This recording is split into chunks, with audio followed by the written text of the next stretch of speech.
ప్రభు అయిన యేసుక్రీస్తు నామములో ఈ రాత్రి సమయంలో బైబిల్ తరగతికి వచ్చినటువంటి ప్రతి సహోదరికి హృదయపూర్వక వందనాలు తెలియజేస్తున్నాను. అలాగే ఆన్లైన్లో దేవునికి వాక్యం వీక్షిస్తూ ఎప్పుడు వాక్యం వస్తుందా అని చెప్పి ఆసక్తితో ఎదురు చూస్తున్నటువంటి సహోదరులందరికీ కూడా చింతపల్లిలో ఉన్నటువంటి క్రీస్తుని తరపుగా వందనాలు తెలియజేస్తున్నాను. కూర్చోము. చిన్న ప్రార్థన చేసుకుని వాక్యంలోకి వెళ్దాం. ప్రేమమయుడా, పరిశుద్ధుడా, మహోన్నతుడా, మీ స్తోత్రాలు తండ్రి. గతించిన శుక్రవారం నుంచి ఇంత పర్యంతం మీ మహాదయచేత కృపచేత నన్ను మమ్మల్ని సజ్జలకులు ఉంచారు, సురక్షితంగా కాచి కాపాడు. ఈ రాత్రి సమయంలో ఈ బైబిల్ తరగతిలో ఇంతవరకు కీర్తన ద్వారా మిమ్మల్ని కనపరచడానికి మీరు చూపిన కృపను బట్టి కృతజ్ఞతలు చేసుకుంటున్నాను. ఇప్పుడు వచ్చిన ప్రతి బిడ్డను దీవించండి. రాలేకపోయిన బిడ్డలు క్షమించి మీ స్థితిలో ఎత్తే మరొకతాను వారికి అనుగ్రహిస్తారని ప్రార్థన చేస్తున్నాను. అలాగే ఆన్లైన్లో వీక్షిస్తున్నటువంటి ప్రతి సహోదరుడు స్టేటస్లో కూడా కొంతమంది వాక్యాలు చూసుకుంటున్నారు. వారందరినీ కూడా మీరు దీవించి మీ కృపలో భద్రపరచమని ప్రార్థన చేస్తున్నాను. ఈ సమయంలో వాక్య భాగంలోకి పెడుతున్నాను. అపవిత్రమైన నా పెద్దలు కాల్చి పవిత్రపరిచి పరిశుద్ధులు మీ లేఖనాలు ప్రియమైన మీ బిడ్డలకు అందించడానికి చిన్న పనుముట్టుగా నన్ను వాడుకొని మీ నామకు మహిమ తెచ్చుకోండి. అలాగే బిడ్డలు కూడా మీ యొక్క వాక్యము నాయన శ్రద్ధగా వినేటువంటి చెవులు నాయన దయచేయండి, గ్రహించేటువంటి ఆత్మ దయచేయండి, లోబడేటువంటి బుద్ధి ప్రసాదించాలి. మీ సన్నిధిలో మేము ఎట్లా ఉండాలో, ఏ రీతిగా జీవించాలో, ఏ రీతిగా ప్రవర్తించాలో మా మనస్సులు మీ అదుపులో ఉంచుకోవచ్చు. మా మనస్సు ఇతరత్ర నాయన ఆలోచించకుండా కేవలం మీ కుమారుడు క్రీస్తును శిలువ మీద వేలాడుతున్నటువంటి క్రీస్తును చూస్తూ నా తండ్రి ఈ రాత్రి సమయంలో ఈ తరగతి ఆశీర్వాదకరంగా జరగడానికి సహాయం చేయండి. యేసుక్రీస్తు నామములో ఈ ప్రార్థన వేడుకుంటున్నాను పరలోక తండ్రి, ఆమేన్. మరొకసారి అందరికీ వందనాలు. గత వారంలో మనం ఈ తరగతిలో ఏం నేర్చుకున్నాము చెప్పగలరా? ఏదైనా దేవుని వల్లనే కలుగుతుంది, మన ఇష్టం కాదు.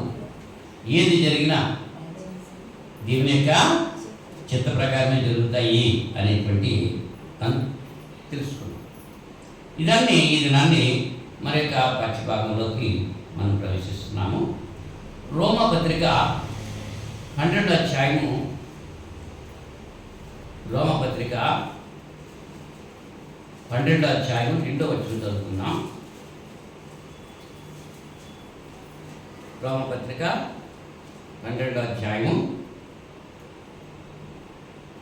మొదటి నుంచి 2 వచనాలు చదువుతాము. మొదటి వచనము 2వ వచనం కూడా మనం చదువుకుందాం. నేను చదువుతున్నాను, జాగ్రత్తగా మీరు వినండి. కాబట్టి సహోదరులారా, పరిశుద్ధమును దేవునికి అనుకూలమునైన సజీవ యాగంగా మీ శరీరములను ఆయనకు సమర్పించుకునుడని దేవుని వాత్సల్యమును బట్టి మిమ్మల్ని బతిమాలుకొనుచున్నాను. ఇట్టి సేవ మీకు యుక్తమైనది. మీరు ఈ లోక మర్యాదను అనుసరింపక ఉత్తమమును అనుకూలమును సంపూర్ణమునై ఉన్న దేవుని చిత్తమేదో పరీక్షించి తెలుసుకున్నట్లు మీ మనస్సు మారి నూతనముల వలన రూపాంతరం పొందుడి. దేవుని యొక్క వాక్యంలో పౌలు గారు రామసంతో మాట్లాడుతూ మీ శరీరాన్ని దేవునికి సమర్పించుకోండి, దేవుని వాత్సల్యతను బట్టి మిమ్మల్ని బతిమాలుకుంటున్నాను. ఎందుకంటే మీ శరీరాన్ని లోకానికి అప్పచెప్పుకున్నారు, లోక సంబంధంగా జీవిస్తున్నారు, లోక ఆశల కొరకే ప్రార్థన చేస్తున్నారు. శరీరాశ నేత్రాశ జీవితం కొరకే దేవుని సన్నిధికి వచ్చి మాకు ఆ నొప్పులు తగ్గాలి, ఈ జ్వరం తగ్గాలి, ఇది పూటలు తగ్గాలి, ఇవి అది ఆ పని జరగాలి, ఈ ప్రయాణం సాగాలి, ఈ ఇల్లు కట్టుకోవాలి, ఈ పెళ్లి చేసుకోవాలి, వీటి కొరకే ప్రార్థన చేయండి అని ప్రతి ఒక్కరు కూడా వస్తున్నారు దేవుని సన్నిధికి. అవునా కాదా? అంటే దేని మీద ఉంది మనసు? లోకాశల మీద ఉంది, లోకం మీద ఉంది. దేవునికి అలా ఉండడం కాదు. మీ శరీరాన్ని ఆయనకు సమర్పించుకోండి. ఆయనకు సమర్పించాలంటే ఎలాగా? పరిశుద్ధమును దేవునికి అనుకూలమైన సజీవ యాగముగా మీ శరీరాన్ని సమర్పించుకోండి. ఎవరికి సమర్పించుకోవాలి? దేవుడికి సమర్పించుకోవాలి అని బ్రతిమాలుకుంటున్నాడు. ఆజ్ఞాపించట్లేదు, బ్రతిమాలుతున్నాడు. ఇంచేత బ్రతిమాలుతున్నాడు, వింటలేదు. ఎంతలేనా పోనీ వాళ్ళు వింటే బ్రతిమాలుతుంది పర్లేదు. ఎన్నిసార్లు చెప్తా, ప్రవర్తన మార్చుకుంటలేదు. మరి ఏం చేయాలి? దేవుడు కోపం పడతాడా? దేవుడు ప్రేమ స్వరూపి కదా. ప్రేమ కలిగిన వాడు దేవుడు. ప్రేమించి నిన్ను నన్ను ప్రేమించి తన ఏకైక కుమారుడైన క్రీస్తుని లోకానికి పంపించాడు. ప్రేమతోటే కదా మనం నీతిమంతులమనా, మనం బుద్ధిమంతులమనా, మనం భక్తిమంతులమనా. మనం ఇంకా పాపులముగా ఉండగానే యుక్తకాలం ముందు భక్తిహీనుల కొరకు ఆయన మరణించారు. పాపంలో జీవిస్తున్న మనల్ని బాగు చేయడానికి, రక్షించడానికి, ఆయన స్వరూపంలోకి మార్చుకోవడానికి దేవుడు తన కుమారుడు క్రీస్తునే ఈ లోకానికి పంపించారు. ఇట్టి సేవ మీకు యుక్తమైనది. ఈ లోక మర్యాదను అనుసరింపక మీరేం చేయాలంట?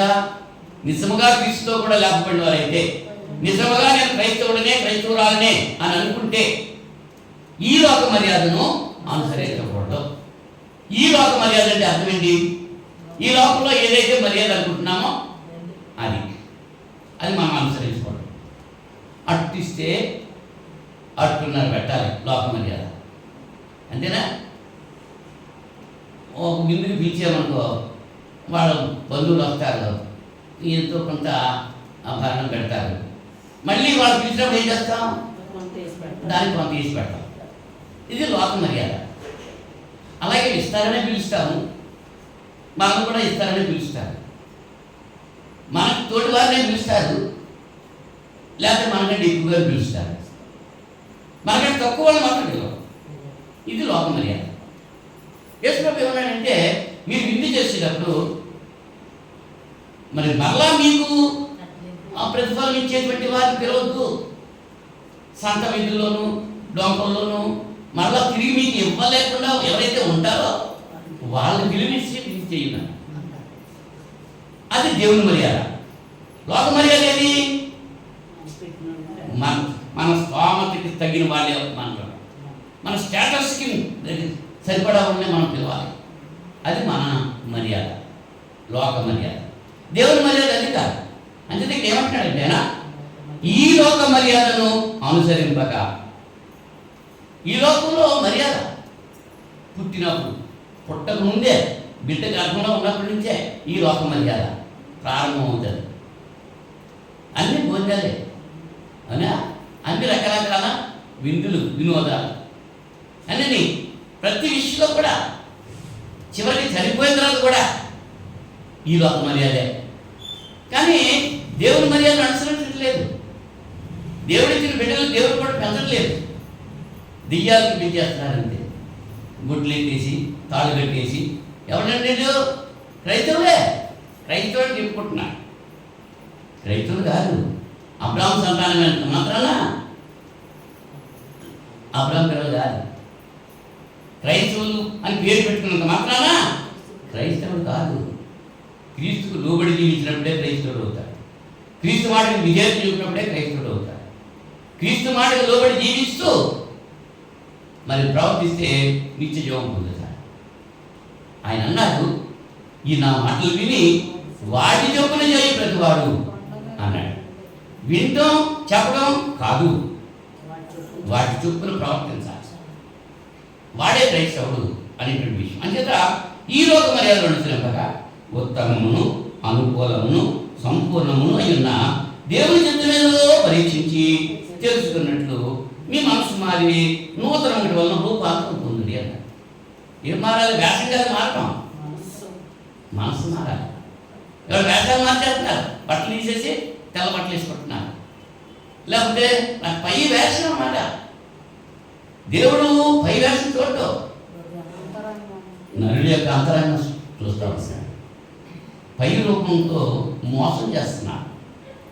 మోసగాళ్ళైన పరివారు అనేకులు ఈ దినాల్లో బయలుదేరున్నారు. వేషం వేసుకుని మోసం చేస్తున్నారు. మనం చూడటంతో అబ్బో ఎంతో భక్తి కలిగిన వారు, ఎంతో అని ప్రజలు అనుకుంటూ ఉంటారు. ప్రజల యొక్క మెప్పు కోరుకునేటువంటి బోధకులు, విశ్వాసులు కూడా ప్రజల యొక్క మెప్పు కోరుకునే వాటినే ఉంటున్నారు. దేవుని మెప్పు కొరకు ఆశపడాలి. పౌలు గారు వృత్తిని చెప్తున్నాడు, మీరు మీ మనస్సు మారి నూతనమైన వలన రూపాంతరం పొందింది అన్నాడు. రూపాంతరము అనేటువంటి మాట అర్థం ఏంటంటే, రూపాంతరము అంటే అర్థం ఏంటి? రూపాంతరం అంటేనే, రూపాంతరం అంటే మానవ యొక్క స్వభావం నుంచి దేవుని యొక్క స్వభావంలోనికి మారడం. రూపాంతరం అంటే మానవుని యొక్క స్వభావం ఉంది, దాన్ని క్రీస్తులో వచ్చిన తర్వాత దేవుని యొక్క స్వభావంగా మార్చుకోవాలి. క్రీస్తులోకి రాకముందు లోకంలో ఉన్నసేపు లోకం యొక్క స్వభావం కలిగి ఉన్నాం, లోకస్తుల వల్ల జీవించాం, లోకస్తులతో కలిసి ఉన్నాం. కానీ ఎప్పుడైతే దేవుని యొక్క వాక్యం ఉన్నామో, దేవుని వాక్యానికి లోబడ్డామో, సంఘంలో చేర్చబడ్డాము, అప్పుడు దేవుని యొక్క స్వభావంలోనికి మనం రావాలి. అప్పుడు దాన్ని ఏమన్నారంటే రూపాంతరం పొందుట అన్నారు. ఏమన్నారు? రూపాంతరం పొందుట. అయితే ఈ రూపాంతరము ఈ రూపాంతరం పొందడం ఎలాగా పొందడం? మానవ స్వభావాన్ని తీసివేసి దేవుని యొక్క స్వభావాన్ని ధరించుకోవాలి. ఇప్పుడు బట్టలు మార్చిపోతాయి, అవి తీసేస్తాము, కొత్త బట్టలు ధరించుకుంటాం. పాత ఎలా చేసుకుంటామా? మరి బాప్తిసం ఇచ్చేటప్పుడు ఏం చేస్తారు? ఏ బట్టలు వేస్తారు? అవునా? అంటే క్రీస్తులో కూడా మీరు లేపబడాలి, మరణించి లేపబడాలి. పాపముల విషయమై మృతి చెంది క్రీస్తు విషయమై క్రీస్తులో లేపబడాలి. ప్రాచీన స్వభావాన్ని విడిచిపెట్టాలి, నవీన స్వభావాన్ని ధరించుకోవాలి. దాన్ని రూపాంతరము అనేటువంటి మాటగా వర్ణించడం జరిగింది. మత్తయి సువార్త 17వ అధ్యాయము 1వ వచనంలో యేసు ప్రభువు వారు రూపాంతరం పొందారు. మత్తయి సువార్త 17వ అధ్యాయము 1వ వచనంలో 6 దినములైన తర్వాత యేసు పేతురును, యాకోబును, అతని సహోదరుడైన యోహానును వెంటబెట్టుకుని ఎత్తైన ఒక కొండ మీదకి ఏకాంతముగా పోయి వారి ఎదుట రూపాంతరం పొందెను. ఆ రూపాంతరం పొందినప్పుడు ఆయన ముఖము సూర్యుని వలె ప్రకాశించెను, ఆయన వస్త్రములు వెలుగు వలె తెల్లని వాయెను. ఇదిగో ఏలియా, మోషే ఏలియా వారికి కనబడి ఆయనతో మాట్లాడుతుంది. ఆయన రూపాంతరం పొందినప్పుడు ఏమైంది? ఆయన ముఖము సూర్యుని వలె ప్రకాశించింది. మరి మనం రూపాంతరం పొందాలంటే, మనం రూపాంతరం పొందితే మన ముఖంలో ఎవరు కనబడాలి? క్రీస్తే కనబడాలి. ఏడుపు మొగాలు వేసుకుంటూ నీరసంగా ఉంటూ మాకు ఇన్ని బాగుండాలి ఇలా కనకూడదు. పౌలు గారు చెప్తున్నాడు, ఆనందించుడి. మరలా చెప్తున్నాను, ఆనందించుడి. శ్రమలు వచ్చినా ఆనందించాలి. అదే క్రైస్తవుని యొక్క లక్షణం. శ్రమలలో ఆనందించడమే క్రైస్తవుని యొక్క లక్షణం. నిజమైన క్రైస్తవుడు ఆ శ్రమలో ఆనందిస్తాడే తప్ప దేవుని దూషించడు, దేవుని నుంచి దూరంగా పోడు. శ్రమలు వస్తే చాలు, సహించుకోవాలి. యేసు ప్రభువు వారు ఆయన ముఖము సూర్యుని వలె ప్రకాశించింది, ఆయన వస్త్రాలు వెలుగు వలె తెల్లమైపోయింది. ఇప్పుడంట ఇక ఆ రాత్రికి ఆయన అప్పగించేస్తారు. ఆ గెత్సేమనే తోటలో నుంచి వాళ్ళు రాను వారు వచ్చేసి ఆయన తీసుకుని వెళ్ళిపోతారు. అటువంటి సమయంలో ఎంత కష్టమైన సమయం అది. అంతకుముందు చేసేది ప్రార్థన అయినా, ప్రభువా నీ చిత్తమైతే ఈ గిన్నె నా యొద్ద నుంచి తొలగించు, అయినా నీ చిత్తమే సిద్ధించుగాక అన్నారు. ఆ శ్రమల ప్రవాహపు గిన్నె ఆయన చూస్తూ ఉండగా ప్రార్థన చేశారు ఏకాంతంగా. ఆయన ప్రార్థన చేసినప్పుడు ఆయన ముఖము సూర్యుని వలె ప్రకాశించింది, ఆయన వస్త్రాలు వెలుగు వలె తెల్లనివైనవి. రూపాంతరము పొందారు. మరి మీ మనస్సు మారి నూతనం అవ్వాలి అన్నాడు. నవీన స్వభావం ధరించుకోవాలి. ప్రాచీన స్వభావాన్ని విడిచిపెట్టాలి. బాప్తిస్మం ఇచ్చేటువంటి యోహాను ప్రకటించాడు. మత్తయి సువార్త 3:2 మత్తయి సువార్త 3:2 ప్రభువు మార్గం సిద్ధపరచుడి, ఆయన త్రోవలు సరళం చేయి అని అరణ్యంలో కేకవేయి ఒకనే శబ్దం. మొదటి వచనం చూడండి. ఆ దినములందు బాప్తిస్మం ఇచ్చి యోహాను వచ్చి పరలోక రాజ్యం సమీపించినది, మారు మనసు పొందుడి అని యోదయారణ్యంలో ప్రకటించుచున్నాడు. ప్రభు మార్గం సిద్ధపరచుడి, ఆయన త్రోవలు సరళం చేయడి అని అరణ్యంలో కేకవేయ ఒకని శబ్దమని ప్రవక్త యెషయా ద్వారా చెప్పబడిన వాడు ఇతడే. యోహాను గారు సువార్త ప్రకటిస్తున్నారు. మారు మనసు పొందండి. ఇంచేత ప్రభు మార్గం సరళం చేయండి. ప్రభు వస్తున్నాడు, దేవుని రాజ్యం వస్తుంది, ఆ రాజ్యంలో మీరు ప్రవేశించాలి. అంటే మీరు మనసు మార్చుకోండి, మీ స్వభావాన్ని మార్చుకోండి, మీ మనస్సు మార్చుకోండి, మీ క్రియలు మార్చుకోండి. మారు మనసు పొందండి, బాప్తిజం పొందండి అని ప్రార్థిస్తే చాలామంది వచ్చి బాప్తిజం పొందుతున్నారు. 7వ వచనంలో అతడు పరిసయ్యులలోనూ సద్దుకయ్యులలోనూ అనేకులు బాప్తిజం పొందుతూ వచ్చిన చూచి, సర్ప సంతానమా, రాబో ఉగ్రతను తప్పించుకుంటకు మీకు బుద్ధి చెప్పిన వాడెవడో, మారు మనసు తగిన ఫలం ఫలించుడి. ఎవరున్నాడైనా? పరిసయ్యులు, సద్దుకయ్యులు. అనేకులు బాప్తిజం పొందని యోహాను దగ్గరికి వచ్చేస్తుంటే అందరినీ అనలేదు ఈయన, ఈ శాస్త్రుల్ని పరిసయ్యులు అన్నారు. సద్దుకయ్యులు అనేకులు, పరిసయ్యులు సద్దుకయ్యులు బాప్తిజం పొందకొస్తుంటే వాళ్ళతో చెబుతున్నాడు. ఇంచేద్దాం వాళ్ళు అంటున్నాడు, మీరు మారు మనసు తగిన ఫలాలు ఫలించండి అన్నాడు. మీరు ఏమనుకుంటున్నారు? ఎందులో వచ్చిన అబ్రాహాము మాకు తండ్రి అని మీలో మీరు చెప్పుకున్న తలంచవద్దు. దేవుడి రాళ్ల వలన అబ్రాహాము పిల్లలు పుట్టింపగలడు అని చెప్తున్నాను.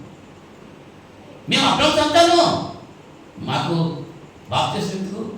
మాకు మారు మనసు ఏంటి? మేము రాజ్య బిడ్డలం, రాజుగారి బిడ్డలు మేము.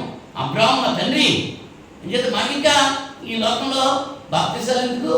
మాకు దేవుని వారసులు, మేము దేవుని రాజ్య సంబంధం అనుకుంటున్నారు. అలా చెప్పారు. ఈ వేళ క్రైస్తవులు కూడా ఏమంటారు? మేము క్రైస్తవులు అండి, క్రైస్తవులు, మీరు క్రైస్తవులు అంటున్నారు. మారు మనసు ఉందా? పశ్చాత్తాపం ఉందా? మనసు మారిందా? జీవిత విధానాలు మారినాయా? ఏం లేవు. ఇక్కడ అంటున్నాడు, మారు మనసుకు తగిన ఫలాలు మీరు ఫలించండి అని చెప్పి తెలియజేస్తూ ఉంటున్నారు. 11వ వచనంలో మారు మనసు నిమిత్తము నేను నీళ్లలో మీకు బాప్తిజం ఇస్తున్నాను, అయితే నా వెనుక వచ్చుతున్న వాడు నాకంటే శక్తిమంతుడు, ఆయన చెప్పులు మోయలేను, నేను పాత్రుడు కాను. ఆయన పరిశుద్ధాత్మలోను అగ్నితోనూ మీకు బాప్తిజం ఇచ్చును. ఆయన చేత ఆయన చేతిలో ఉన్నది. ఆయన తన కళ్ళను బాగా శుభ్రం చేసి గోధుమలను కొట్టులో పోసి కారణాగ్నితో కొట్టును కాల్చివేయనని వారితో చెప్పి, నేను వీటితోటి బాప్తిజం ఇస్తున్నాను, నా వెనక ఒక ఆయన వస్తున్నాడు, ఆయన పరిశుద్ధాత్మతో బాప్తిజం ఇస్తాడు. ఆయన చేత ఆయన చేతిలో ఉంది. గోధుమల్ని పొట్టుని చెరిగేస్తాడు. మంచిగా ఏదో పుల్లిగా ఏదో ఆయన చెరిగేస్తాడు. ఇక గొడ్డలి చెట్ల విరినా పెట్టబడి ఉంది. 10వ వచనం అంటున్నాడు, ఇప్పుడే గొడ్డలి చెట్ల వేరున ఉంచబడి ఉన్నది కనుక మంచి ఫలము ఫలింపని ప్రతి చెట్టును నరకబడి అగ్నిలో వేయబడి. మంచి ఫలాలు ఫలించాలి. మీరు బాప్తిజం పొందారంటే, సంఘంలో చేర్చబడారంటే అంతకుముందు ఉన్న ప్రాచీన స్వభావాన్ని విడిచిపెట్టాలి. అప్పుడు చుట్టలు కాల్చావు, ఇప్పుడు చుట్టలు కాలుతున్నావు. అప్పుడు మందు కొట్టావు, ఇప్పుడు మందు కొడుతున్నావు. అప్పుడు ప్యాకెట్ ఆడావు, ఇప్పుడు ప్యాకెట్ ఆడుతున్నావు. మరి తేడా ఏముంది?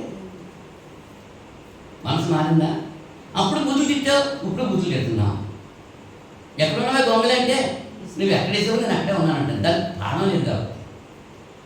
మరి బ్రతుకు మారినటువంటి క్రైస్తవుడు సంఘంలోకి వచ్చిన తర్వాత, దేవుళ్ళలోకి వచ్చిన తర్వాత, క్రీస్తులోకి వచ్చిన తర్వాత తన స్వభావాన్ని మార్చుకోవాలి. అబ్బాయి నేను ఇప్పుడు మారను, ఇలాగే ఉంటాను అంటే కుదరదు. నిత్య జీవం కావాలంటే మారాలి. నువ్వు మరణించిన తర్వాత నిత్య జీవం వెళ్ళాలి అనేటువంటి ఆశ నువ్వు కలిగి ఉంటే ఈ లోకంలో గుర్తు పెట్టుకోకూడదు. ఈ లోక మర్యాదను అనుసరింపక ఉత్తమమును దేవునికి అనుకూలమైనటువంటి రీతిగా మనం జీవించాల్సిన వారిగా ఉన్నాం. అంటే నీకు నిత్య జీవం కావాలా అనుకుంటేనే, అక్కర్లేదన్నట్టు పోదు, నీ ఇష్టం, నువ్వు ఎలా జీవించినా అడిగేది ఎవరు లేదు. నిత్య జీవం కావాలంటేనే అదే చెప్తున్నాను. తర్వాత యేసుప్రభు వారు వచ్చారు. యేసుప్రభు వారు ప్రకటించారండి. మత్తయి సువార్త 4వ అధ్యాయంలో 17వ వచనంలో యేసుప్రభు వారు అంటున్నారు, అప్పటి నుండి యేసు పరలోక రాజ్యం సమీపించినది కనుక మారు మనసు పొందుడని చెప్పుతూ ప్రకటింప మొదలుపెట్టారు. యేసుప్రభు కూడా ఏమన్నారు? పరలోక రాజ్యం సమీపంగా ఉంది అంటే అప్పుడు రాజ్యం రాలేదు, సంఘం ఏర్పడలేదు. సంఘం ఏర్పడలేదు అప్పటికి. పరలోక రాజ్యము సమీపించింది అని చెప్పి మీరేం చేయాలి? మారు మనసు పొందాలి అని చెప్తూ ప్రకటిస్తున్నాడండి ఆయన యేసుప్రభు. 11వ అధ్యాయము మత్తయి సువార్త 11వ అధ్యాయము 20వ వచనంలో 11వ అధ్యాయం 20వ వచనంలో మిమ్మల్ని ఏ ఏ పట్టణంలో ఆయన విస్తారమైన అద్భుతములు చేశానో ఆ పట్టణంలో వారు మారు మనసు పొందకపోవడం వలన ఆయన వారిని ఇట్లు గర్తింపసాగారు. యేసుప్రభు వారు ఏ ఏ పట్టణాల్లో సువార్త ప్రకటించారో ఆ పట్టణస్తులు మారు మనసు పొందలేదు. సువార్త ప్రకటించాడు ఈయన, సువార్త ప్రకటించాడు కానీ మారు మనసు పొందలేదు. ఆ పట్టణాలని ఆయన గర్తిస్తున్నాడు. ఎలాగా 21వ వచనంలో, అయ్యో కొరాజిన, అయ్యో బేత్సయిదా, మీ మధ్యం చేయబడిన అద్భుతాలు తూరు సీదోను పట్టణంలో చేయబడినట్లా ఆ పట్టణంలో వారు పురమే గోని బట్టలు కట్టుకుని బూడిద వేసుకుని మారు మనసు పొంది ఉండరు. విమర్శ దినమందు మీ గతి కంటే తూరు సీదోను పట్టణం వారి గతి వారు తగినై ఉందని మీతో చెప్పుతున్నాను. కపెర్నహూమా, ఆకాశం మట్టుకు పెంపబడింది కదా, నీవు పాతాళం వరకు దిగిపోయాడు. నీలో చేయబడిన అద్భుతములు సొదొమలో చేయబడిన ఎలా అది నేటి వరకు నిలిచిడును. విమర్శ దినమందు నీ గతి కంటే సొదొమ దేశం వారి గతి వారదగిందై ఉందని మీతో చెప్పుతున్నానని యేసుప్రభు అక్కడ వారితో చెప్తున్నాడు. అయ్యో బేత్సయిదా, అయ్యో కొరాజిన, అయ్యో చింతపల్లి గ్రామమ్మ, అయ్యో కాచివాడి గ్రామమ్మ, అయ్యో కోరిమిల్లి గ్రామమ్మ పిలుస్తున్నాడు ఆయన. మీకు సువార్త ప్రకటిస్తే మీకు ప్రకటించినట్లుగా అన్యులైనటువంటి దేశాలు ఏదని తూరు సీదోను పట్టణాలు అన్ని దేశాలు అక్కడ సువార్త ప్రకటించబడలేదు. వాళ్ళకి ప్రకటిస్తే వాళ్ళు మీకంటే ముందు మాట్లాడుకుంటున్నారు. నినివే పట్టణస్తులు ప్రకటించారు, మార్పు పొందారా లేదా? మరి చింతపల్లి గ్రామంలో సువార్త ప్రకటించబడుతుంది, ఎంతమంది మార్పు పొందారు? సంఘంలో చేర్చబడిన వారే ఎంతవరకు క్రీస్తు బిడ్డలుగా జీవిస్తున్నారు? ఒకసారి ఆలోచన చేసుకోవడం మంచిది. ఎంతమంది ఉండాలి ఇక్కడ శుక్రవారం బైబిల్ చదివితే? ఎంతమంది బాప్తిసం పొందారు? ఎంత సువార్త ప్రకటించబడ్డది? ఆ సువార్త ప్రకటిస్తే అది మీ మనసులో ఉందా? మనసులో మార్చుకున్నారా? మార్చుకుంటే ఈ రీతిగా ఎన్నుకుంటారు. మీ జీవిత విధానాలు ఎలా ఎన్నుకుంటాయి? క్రీస్తులో భక్తులు ఎదగాల్సిన వారిగా ఉన్నారు. మీరు అలా లేరు అనేటువంటి విషయాన్ని ఈ రాత్రి సమయంలో మరి మీకు తెలియజేయడం జరుగుతుంది. విమర్శ దినమందు నీ గతి కంటే సొదొమ దేశం వారి గతి వారదగిందని మీతో చెప్తున్నాను అని చెప్పారు. లూకా సువార్త 11వ అధ్యాయం 32వ వచనంలో, లూకా సువార్త 11వ అధ్యాయం 32వ వచనంలో, నీనివే మనుషులు విమర్శ కాలమున ఈ తరము వారితో కూడా నిలువబడి వారి మీద నేరస్థాపన చేయి. వారు యోనా ప్రకటన విని మారు మనసు పొందిరి. ఇదిగో యోనా కంటే గొప్పవాడు ఇక్కడ ఉన్నాడు. నినివే ప్రజలు మారు మనసు పొందారా? యోనా పంపిస్తే యోనాను రిటర్న్ అయిపోయాడు, యూటర్న్ తీసుకుని వెళ్ళిపోతున్నాడు. పెద్ద చేపను పంపించాడు, ఆ చేప ద్వారా నినివే పట్టణం తీసుకెళ్ళాడు, ప్రకటించాడు. ఇష్టం లేకుండా ప్రకటించాడు. వాళ్ళకేంటి సువార్త ప్రకటించడం? వాళ్ళ దేవుని విరోధులు వాడు, వాళ్ళకి సువార్త ప్రకటించబడ్డని ఆ ప్రకటించిన మాట వెళ్ళిపోతుంటే దేవుడు ఇచ్చిన మాట నెరవేర్చుకుంటే ఏం చేస్తున్నాడు? ఈ దాన్ని తీసుకెళ్ళి పంపించాడు. ఆ పట్టణంలో ఒక దినం ప్రయాణం చేసి ఆయన ప్రకటించేటప్పటికి ఇంకా అక్కడి నుంచి ఇంకా 2 దినాల ప్రయాణం ఉంది. అది చేయలేదు. ఒక దినం ప్రయాణం చేసేటప్పటికే వాళ్ళు మార్పు చేసి రాజు దగ్గర నుంచి అందరూ కూడా దిగిపోయారు. గోనె బట్ట కట్టుకుని బూడిద పూసుకుని వాళ్ళు హృదయాలు దేవుని సన్నిధిలో కృమ్మరించుకున్నారు. అయ్యా ఈ ఈ ఈ ఈ ఈ ప్రమాదం మా మీద రావద్దు, మమ్మల్ని క్షమించండి, మా అపరాధాలు మన్నించండి అని మారు మనసు పొంది వారు పశ్చాత్తాపడి ప్రార్థన చేశారు. ఎవరండి ఇలా చింతపల్లి తీశాను అటువంటి పశ్చాత్తాప హృదయాలు కలిగి ఉన్నారా? వాత వేయబడ్డ మనసాక్షి కలిగి ఉన్నారా? ఒకసారి ఆలోచన చేసుకోండి. నేను ఎవరిని విమర్శించట్లేదు, ఎవరిని ఎంజాయ్ చేయట్లేదు, ఎవరి బట్టి వాళ్ళు ఆలోచన చేసుకోండి అంటున్నాను. దేవునికి లేఖనం చెప్తున్నాను. ఈ లేఖనం ప్రకారంగా మీరు జీవిస్తున్నారా? జీవిస్తే దేవుడు జీవిస్తాడు. ఆలోచన చేసుకోండి చెప్తున్నాను. యేసుప్రభువు గారు ప్రకటించారు. నీనివే పట్టణస్తులు మారు మనసు పొందారు, కానీ ఈ చింతపల్లి క్రీస్తు సంఘం వాళ్ళు మారు మనసు పొందలేదు. చింతపల్లి గ్రామంలో మారు మనసు పొందాల్సిన చాలామంది ఉన్నారు. కొన్ని పొందారు అని సంఘంలో చేర్చబడ్డారంటే పొందిన వాళ్ళు కూడా ఎలా ఉంటున్నారు? పాత ప్రాచీన స్వభావాన్ని విడిచిపెట్టలేదు, మనుష్య స్వభావాన్ని, మానవ స్వభావాన్ని విడిచిపెట్టలేదు, దేవ స్వభావాన్ని సమకూర్చుకుంటలేదు. సమకూర్చుకుంటున్నారా? ఆలోచన చేయలేదు సార్. అసలు మానవుడిని దేవుడు ఎందుకు సృష్టించాడు? ఎందుకు సృష్టించాడు దేవుడు? అధికారం 1:26-27 వచనంలో మనం చూస్తే, ఈ రాత్రి సమయంలో మీతో ముచ్చరించాల్సిన మాటలు నేను తెలియజేస్తున్నా. రూపాంతరం పొందాలి అంటే దేవుని యొక్క స్వభావంలో పాలివారు అవ్వాలి. అలాగైతే ఏం చేయాలి, ఎందుకు పొందాలి అనేటువంటి విషయం ఆదికాండం 1:26 వచనం. దేవుడు మన స్వరూపమందు మన పోలిక చొప్పున నరులను చేయటము అన్నాడు. ఏ స్వరూపము? 27 వచనంలో దేవుడు తన స్వరూపమందు నరుని సృజించెను, దేవుని స్వరూపమందు వాని సృజించెను. ఏ రూపించడండి మానవుడికి? దేవుని స్వరూపంలో మానవుని సృష్టించాడు. మానవుని లక్షణాలు ఎలా ఉండాలి? దేవుని యొక్క లక్షణాలు కలిగి ఉండాలి. 5వ అధ్యాయం 1వ వచనంలో, 5వ అధ్యాయం ఆదికాండం 5వ అధ్యాయం 1వ వచనంలో, ఆదాము వంశావళి గ్రంథం మీదే దేవుడు ఆదామును సృజించిన దినమున దేవుని పోలికగా అతని చేసిన. ఏ పోలికమ్మా మానవుడు? దేవుని పోలిక అంటే భౌతికమైన రూపం కాదు, ఆత్మ సంబంధమైన రూపం, భౌతిక పోలిక కాదు. ఆదాము దేవుని యొక్క పోలికలో ఉన్నాడు, దేవుని యొక్క స్వభావం కలిగి ఉన్నాడు. మానవ స్వభావం లేదు అక్కడ. ఆదాములో దేవుని స్వభావం ఉంది. అయితే ఆదామును మోసం చేసింది ఎవరు? సాతాను. ఎవరి ద్వారా? ఆ అమ్మ ద్వారా. ఓన్ డిపార్ట్మెంట్లోనే ఆ పొజిషన్ అంట. ఇంట్లోనే ఆదాము పరిశుద్ధంగానే ఉన్నాడు, దేవునితో సహవాసం కలిగి ఉన్నాడు. ఈ అమ్మమ్మ చేసింది,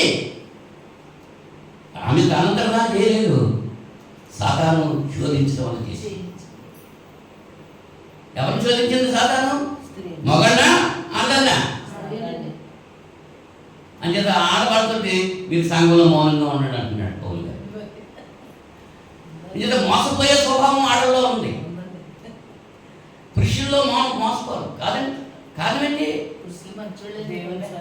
దేవుని స్వరూపము. ఆదాము ఎలా ఉన్నాడు? ఆదాము దేవుని పోలిక. మళ్ళీ అక్కడి నుంచి ఆదాము వచ్చింది అమ్మమ్మ మారిపోయింది కదా. వడ్డించేటప్పుడు సాంబార్ ఎలా ఉంటుంది? ముందు ఎండి కొద్ది ఏమవుతుంది?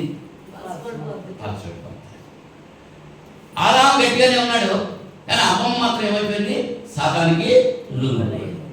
సాతానికి లొంగిపోయినప్పుడు, సాతానికి లోపడ్డప్పుడు సాతానికి స్వభావము మానవులోకి వచ్చేసింది. మానవులోకి వచ్చేస్తే మానవుని స్వభావం ఎటువంటిది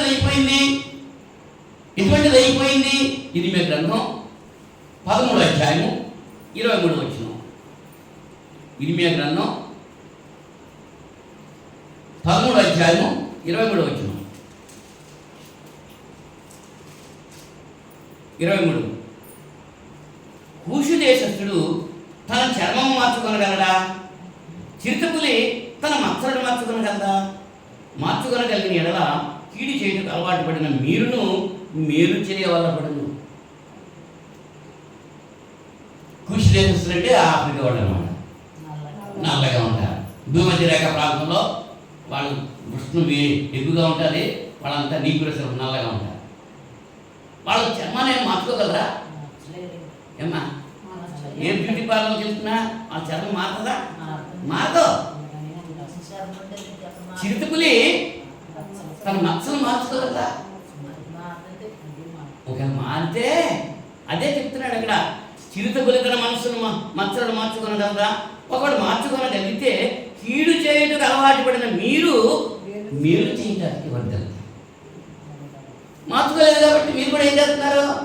మానవ స్వభావం మేలు చేసేటువంటి స్వభావం కాదు, కీడు చేసేటువంటి స్వభావం కలిగి ఉన్నారు. దేవునితో ఉన్నప్పుడు దేవుని యొక్క స్వభావం కలిగి ఉన్నారు. దేవుని మాట ధిక్కరించి బయటకు వచ్చేసినప్పుడు, దేవుని చేత గంటి వేయబడ్డప్పుడు మానవునికి స్వభావం వచ్చేసింది. ఆ స్వభావం ఏంటన్నమాట? ఏంటి? కీడు చేయటం అలవాటు పడిపోయింది, అలవాటు అయిపోయింది. ఇక అభ్యాసం కూసి విద్యాన్ని తినగా మేము తీయముందు తింటే తెలియదు, అవునా? అలాగే సాధనమైన పనులు సమకూడు అన్నాడు. ఏది అలవాటు అవుతుంటే అది హ్యాబిట్, అలవాటు అయిపోతుందన్నమాట. హాబీ అంటే అప్పుడప్పుడు చేసేది అలవాటుగా మారిపోతుంది.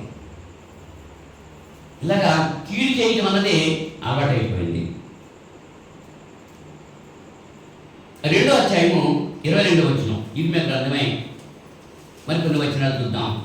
ఇర్మియా గ్రంథం 2వ అధ్యాయము 22వ వచనంలో,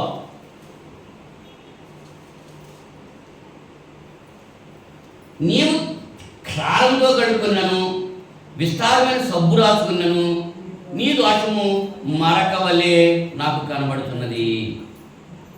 ఇది ప్రభువు యెహోవా. క్షారంతో కడిగేస్తున్నాడు. క్షారం అంటే యాసిడ్ అనమాట. యాసిడ్తో కడిగేసినా సరే ఏమున్నాయి? విస్తారమైన సబ్బు రాసేసుకున్నా సరే నీ దోషం మాత్రం పోలేదు, మరక అలా కనబడుతూనే ఉంది. ఇది మానవ స్వభావం. 9వ అధ్యాయం 5వ వచనంలో, ఇర్మియా గ్రంథం 9వ అధ్యాయము 5వ వచనంలో, సత్యము పలుకక ప్రతివాడు తన పొరుగు వారిని వంచెను, అబద్ధములాడుట తమ నాలుకలకు అభ్యాసం చేసి ఉన్నారు. ఎదుటి వారి తప్పులు పట్టవలని ప్రయాసపడదు. నీ నివాసము కాపట్యం మధ్యనే ఉన్నది, వారు కపటులై నన్ను తెలుసుకొనకున్నారు. ఇదే యెహోవా. దేవుడు చెప్తున్నాడు, వాళ్ళు కపట వంచన చేస్తున్నారు, నన్ను తెలుసుకోలేకపోతున్నారు అని చెప్పి దేవుడే సాక్ష్యం ఇస్తున్నారు మానవ స్వభావం గురించి. మత్తయి సువార్త 19వ అధ్యాయము, మత్తయి సువార్త 19వ అధ్యాయం 24వ వచనం నుంచి యేసు ప్రభువు చెప్తున్నారు. మత్తయి సువార్త 19వ అధ్యాయం 24వ వచనం నుంచి, ధనవంతుడు పరలోక రాజ్యములో ప్రవేశించుట కంటే ఉంటే సూది బెజ్జములో ఏం చెప్తున్నాడమ్మా? సూది బెజ్జములో వంటి దూరటం సులభం. ఎవరికంటే ధనవంతుడు పరలోక రాజ్యంలో ప్రవేశించాడు. లూకా సువార్తలో మనం నేర్చుకున్నాము. ధనవంతుడు ఎక్కడికి వెళ్ళాడు? లాజరు ధనవంతుడు ఉపమానం వేసుకోమని చెప్పారు. ధనవంతుడు ఎక్కడికి వెళ్ళాడు? పరలోక రాజ్యంలోకి వెళ్ళాడా? నరకంలోకి వెళ్ళాడా? ఆయన ఇంటికి వెళ్ళలేదు అక్కడికి. మరి లాజరు వెళ్ళాడా? లాజరు ఎక్కడికి వెళ్ళాడు? పరదేశం వెళ్ళాడు. సంతోషకరమైన ప్రదేశంలో ఉన్నాడు లాజరు. మరి ధనవంతుడు ఈ లోకంలో ధనవంతుడు పదంతే అంటే ధనవంతులంతా అలాగే ఉంటారంటే కాదు. ఇహమందు ధనవంతులైన వారు తమ ధనమందు అపేక్షించకూడదు, అతిశయించకూడదు. అది దేవుడు ఇచ్చింది, దేవుడి కొరకు ఖర్చు పెట్టాలి అని చెప్పి ఆలోచన కలిగి ఉండాలి. ధనవంతుడు జక్కయ్య గురించి మనం ఆలోచన చేసినప్పుడు అది ఎంత ధనవంతుడు, ఎంత ధనం సంపాదించేశాడు. యేసు ప్రభు తనలో రావడంతో ఏం చేశాడు? మా ఆస్తిలో సగం మీద ఇచ్చేస్తాను. నేను ఎవరి దగ్గర అన్యాయం చేస్తున్నావు? 4 రెట్లు ఇస్తాను అన్నాడు. ఇచ్చేసాడు. అయిపోయింది, ఏమి లేదు. ఆయన వచ్చి ఏం చేశాడు? దేవుని దగ్గర. ఒకసారి ఒక యవనస్తుడు ధనవంతుడు యేసు ప్రభు దగ్గరికి వచ్చి నిత్య జీవం పొందాలంటే ఏం చేయాలి బతకడాన్ని అడిగాడు. ధర్మశాస్త్ర ప్రకారం నేను జీవించవయ్యా అన్నాడు. బాల్యం నుంచి అలాగే జీవిస్తున్నాను నేను. అయితే నీకు కొద్దుగా ఉందమ్మా, నీ ధనమంతా అమ్మేసి బీదలకు ఇచ్చేసి నువ్వు వచ్చేసి నన్ను వెంబడించు. ఆ యేసు ప్రభు కూడా ఎంతమంది వెంబడిస్తున్నారు? ఎంతమంది భక్తులు ఉన్నారు? వాళ్ళు వస్త్రాలు లేకుండా ఉన్నారా? నివాసాలు లేకుండా ఉన్నారా? ఆయన దగ్గరికి వెళ్తే లేవా? అయ్యే లోక సంబంధం ధనాన్ని విడిచిపెట్టు, ఆత్మ సంబంధం ధనాన్ని నువ్వు సంపాదించు. చెప్పారా? యేసు ప్రభు చెప్పారన్నా. యేసు ప్రభు శిష్యులుగా చెప్తున్నారు. అదే 24వ వచనం. ఇంకా అప్పుడు 25వ వచనంలో శిష్యులు ఈ మాట విని మిక్కిలి ఆశ్చర్యపడి, అలాగైతే ఎవరు రక్షణ పొందగలరు అని అడిగారు. మీరు ఎలా చెప్తున్నారనే ఆశ్చర్యపడ్డారు వాళ్ళు. అయితే పరలోకం వెళ్ళేది ఎవరు? ఇవాళ అదే సమస్య మనం కూడా కలిగి ఉంటున్నాం. ఎంతమంది క్రైస్తవులు ఉన్నారు, ఎన్ని సంఘాలు ఉన్నాయి, ఎంతమంది ఏం చేస్తున్నారు, ఈయనంతా పరలోకానికి వెళ్ళరా అనే సమస్య. మనం తీర్పు తెచ్చాల్సిన పని మనకు లేదు. యేసు ప్రభు వారు చెప్తున్నారు, ఏం శిష్యులు అడుగుతున్నారు, అలాగైతే ఎవడు రక్షణ పొందగలడు అని అడుగుగా యేసు వారిని చూచి, ఇది మనుషులకు అసాధ్యమే కానీ దేవునికి సమస్తము సాధ్యము. పిలువబడిన వారు అనేకులు, ఏర్పరచబడిన వారు. ఈ మాట అయిన తర్వాత పేతురు గారు చెప్తున్నారు 27వ వచనంలో, ఇదిగో మేము సమస్తమును విడిచిపెట్టి నిన్ను వెంబడించింది కనుక మాకేం దొరుకును అని ఆయన అడుగుగా, మేము అన్ని విడిచిపెట్టేసాం. వల విడిచిపెట్టాం, పడవ విడిచిపెట్టాం, చేప విడిచిపెట్టాం, తండ్రిని విడిచిపెట్టాం, మా ఇల్లు విడిచిపెట్టేసాం, నిన్నే వెంబడిస్తున్నాము, మాకేంటి అని అడుగుతున్నాడు మీరు. అప్పుడు ఆయన అంటున్నాడు, యేసు వారితో ఇట్లను ప్రపంచ పునర్జన్మం మనందు మనిషి కుమారుడు తన మహిమ గల సింహాసనం మీద ఆసీనుడై ఉండడం, నన్ను వెంబడించిన మీరును 12 సింహాసనం మీద ఆసీనుడై ఇశ్రాయేలు 12 గోత్రం వారికి తీర్పు తీర్చు అని చెప్పి, నా నామము నిమిత్తము అన్నదమ్ములనైనను, అక్క చెల్లెళ్ళనైనను, తండ్రినైనను, తల్లినైనను, పిల్లలనైనను, భూములనైనను, ఇండ్లనైనను విడిచిపెట్టిన ప్రతివాడును 100 రెట్లు పొందును. ఇది కాక నిత్య జీవనం స్వతంత్రించుకుందరు. మొదటి వారు అనేకులు కడపటి వారు అవుతురు, కడపటి వారు మొదటి వారు. యేసు చెప్పిన మాట ఇదే.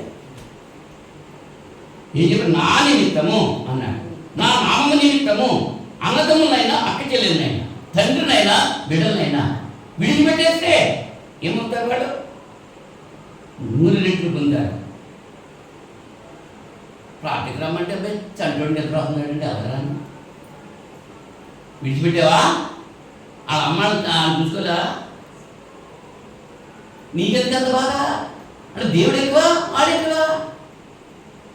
నా నామం నిమిత్తం అన్నింటినీ విడిచిపెట్టేస్తే ఇహలోకంలో ఎదుగుతుందని 100 రెట్లు పరమాత్మ పొందుతారు. ఎవరిని నాకంటే ఎక్కువగా ఎవరిని ప్రేమించిన వాడు నా వాడు కాదు అన్నాడా? నా నిమిత్తం మనం ఏం విడిచిపెడుతున్నాం?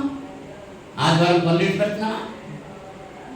ఆరాధన మానేదే అన్నీ విడిచిపెట్టేసి ఆరాధన వస్తున్నామా? ఏదైనా ఆప్షనల్ అన్నమాట. వీలైతే రావడం, అది కూడా ఇప్పుడు పడితే అప్పుడు కాదు. ఇప్పుడైతే ఎప్పుడు వీలైతే అప్పుడు ఆరాధనకు రావడం. వచ్చిన వాళ్ళు ఎలా ఉంటున్నారు? వాక్యం అంటున్నారా? అలాగే ఉంటున్నారు. ఏమి వెళ్తున్నాయా చెవుల్లోకి? వెళ్ళట్లేదు. వినుడికి చెవులు గలవాడు వినుడు కాక. మరి వినాలి, వింటేనే కదా అర్థమవుతుంది, అర్థమైతేనే కదా ఆచరిస్తావు.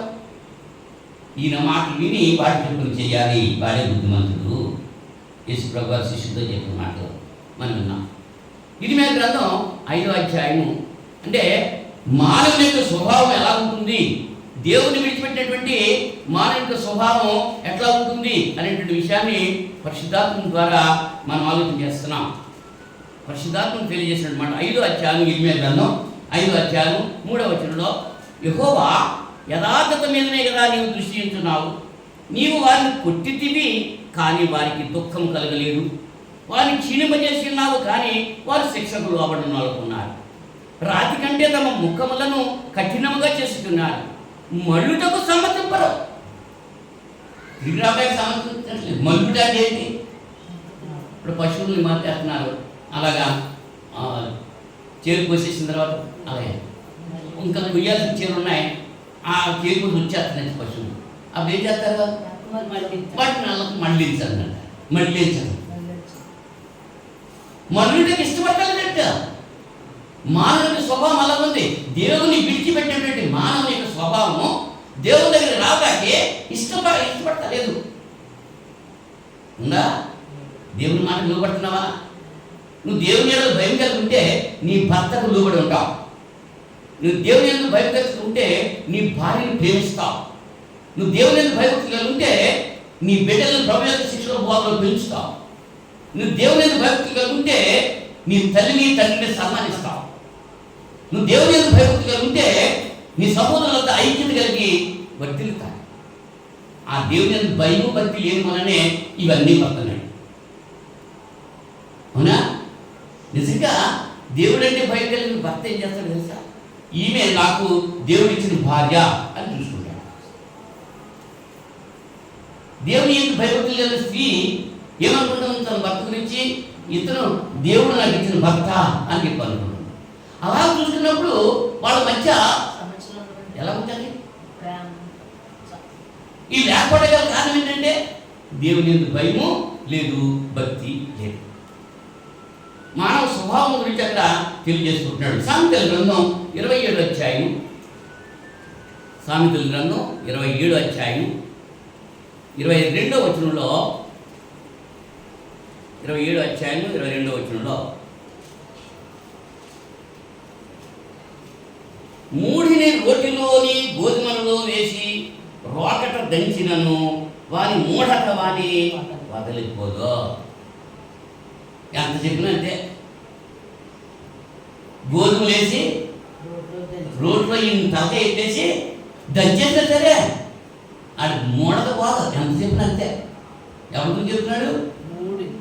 దేవుని విడిచిన మానవుని యొక్క స్వభావం. ఇర్మీయా గ్రంథం 17వ అధ్యాయము, ఇర్మీయా గ్రంథం 17వ అధ్యాయం 9వ వచనం, 17వ అధ్యాయం 9వ వచనం, హృదయము అన్నిటికంటే మోసకరమైనది, అది ఘోరమైన వ్యాధి కలది, దాన్ని గ్రహింపగలవాడేవాడు. అవునా? హృదయం మనం నడిపించేదేది అంటే మనసు ఉంటే మార్గం ఉంటుంది. దేవుని చెంతకు వెళ్ళాలి అనేటువంటి మనసు ఉంటే మార్గం సరళం చేసుకుంటాం. నువ్వు ఎక్కడికో వెళ్ళాలి అనుకుంటే అక్కడికే నీ మనసు వెళ్ళాలనుకుంటాను వెళ్ళిపోద్ది అంతే. హృదయం నడిపిస్తుంది. హృదయం ఘోరమైన వ్యాధి కలది అంటున్నాడు. 1వ అధ్యాయం 5వ వచనంలో ఇర్మీయా గ్రంథంలోనే, ఇర్మీయా గ్రంథం 1వ అధ్యాయం 5వ వచనంలో, గర్భములో నేను నిన్ను రూపింపక మునిపే నిన్ను ఎరిగి తిని, నీవు గర్భము నుండి బయలుపడక మునిపే నేను నిన్ను ప్రతిష్ఠించి తిని. ఎప్పుడైతే దేవుడు మనల్ని మన స్వభావం ఏంటో ఆయన తెలుసు. ఏమైపోయింది మానవ స్వభావం? అందుకని దేవునితో ఉండేటప్పుడు ఎలా ఉంది? దేవుని స్వభావం ఉంది. దేవుని దగ్గర చల్లపూట సంతోషంగా ఉన్నారు. దేవుని విడిచిపెట్టేశారు. దేవుని మాట దగ్గరించారు, బయటకు వచ్చేసారు. అవునా? ఎందుకు వచ్చారు అలాగా? దేవుని మాట వెంట మానేసి సాతాను మాట విన్నారు. అంటే బయటికి గెంటి వేయబడ్డారు. గెంటి వేయబడ్డారా? గెంటి వేయబడ్డ మానవ స్వభావం గురించి ఆలోచన చేశాం. ప్రతివాడు తన పొరుగువారి కొంప ముంచుతున్నాడు. ఏ సహోదరుని నమ్ము చెప్తున్నాడా? మాటలు అబద్ధ మాటలు అభ్యాసం చేస్తున్నారు, మోసాలు చేస్తున్నారు, దగాలు చేస్తున్నారు, శరీర కార్యాలన్నీ చేస్తున్నారు, దేవుడి నుంచి దూరమైంది. అటువంటి మానవుడిని పోతేలే పోయాడులే అని చెప్పి దేవుడు విడిచిపెట్టలేదు. వాడిని ఎలాగైనా సరే నా అరచేతితో చెక్కారు కదా, నా అరచేతిలో చెక్కిన మానవుడు పడైపోతున్నాడు, వాడిని బయటికి తీసుకురావాలి, మళ్ళా నా దగ్గరికి తీసుకురావాలి అని దేవుడి యొక్క ఆలోచన. లోబడ నల్లని ప్రజల వైపు దినమెల్ల నా చేతులు చాపుచున్నాను. మళ్ళా మానవ స్వభావంలో నుంచి దేవుని యొక్క స్వభావంలోనికి రావాలి మానవుడు అని దేవుని యొక్క సంకల్పం. అందువరకు ఏం చేశాడట ఆయన? దేవుడు మనల్ని ఆ దేవ స్వభావంలోకి రావడానికి మన వరకు దేవుడు చేసింది ఏంటంటే మూడు విషయాలు నేను చెప్పడానికి ఇష్టపడుతున్నాను. ఇక్కడ 3 ఉన్నాయండి. ఏంటవి? ఒకటి, మనల్ని పిలిచాడు. ఆయన ఎలా పిలిచాడు? సువార్త ద్వారా పిలిచాడు. దశలోనిక 2వ పత్రిక ఎలా పిలిచాడో చెప్తున్నాడు. ఈవేళ దేవుడు నాతో మాట్లాడాడు, దేవుడు నన్ను అక్కడికి వెళ్ళమన్నాడు, దేవుడు నన్ను ఎక్కడికి వెళ్ళమన్నాడు అని చెప్పేటువంటి మాటలు కనబడుతున్నాయి. దేవుడు మీకు పిలుపుందా? స్వార్థ చేస్తున్నారా? మీకు పిలుపుందా అని అడుగుతున్నారు కొంతమంది. నువ్వు ఎక్కడ ట్రైనింగ్ అయ్యావు స్వార్థ చేపకే అంటున్నారు. కానీ దశలోనిక పత్రిక 2వ పత్రిక 2వ అధ్యాయం 14 కూర్చుని అంటున్నాడు, సహోదరులారా, 2వ పత్రిక 2వ అధ్యాయం, మీరు ఇలాగూ రక్షించబడి మన ప్రభువైన యేసుక్రీస్తు యొక్క మహిమను పొందవలనని ఆయన మా సువార్త వలన మిమ్ముని పిలిచాడు. ఎలా పిలిచాడు ఆయన?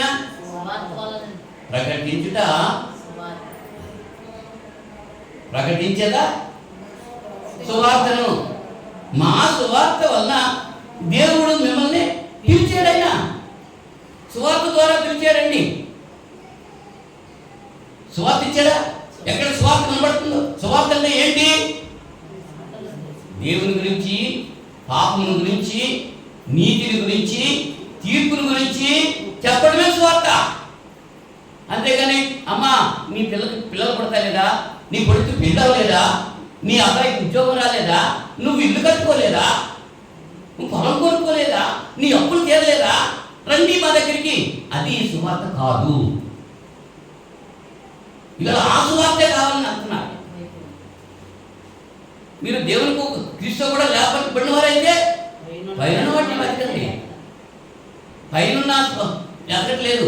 ఎంతసేపు భూ సంబంధమైన మనసు పెట్టుకుని దేవుణ్ణి నమ్మనోళ్ళు పెళ్ళిళ్ళు చేసుకుంటలేదా, దేవుడు నమ్మనోళ్ళు ఉద్యోగాలు చేసుకుంటలేదా, దేవుడు నమ్మనోళ్ళు ఇల్లు కట్టుకుంటలేదా, దేవుడు నమ్మనోళ్ళు పెళ్లి చేసుకుంటలేదా? మరి ఇంకదేంటి? దేవుడు నమ్మిన వాళ్ళకి నమ్మని వాళ్ళకి తేడా ఏంటి?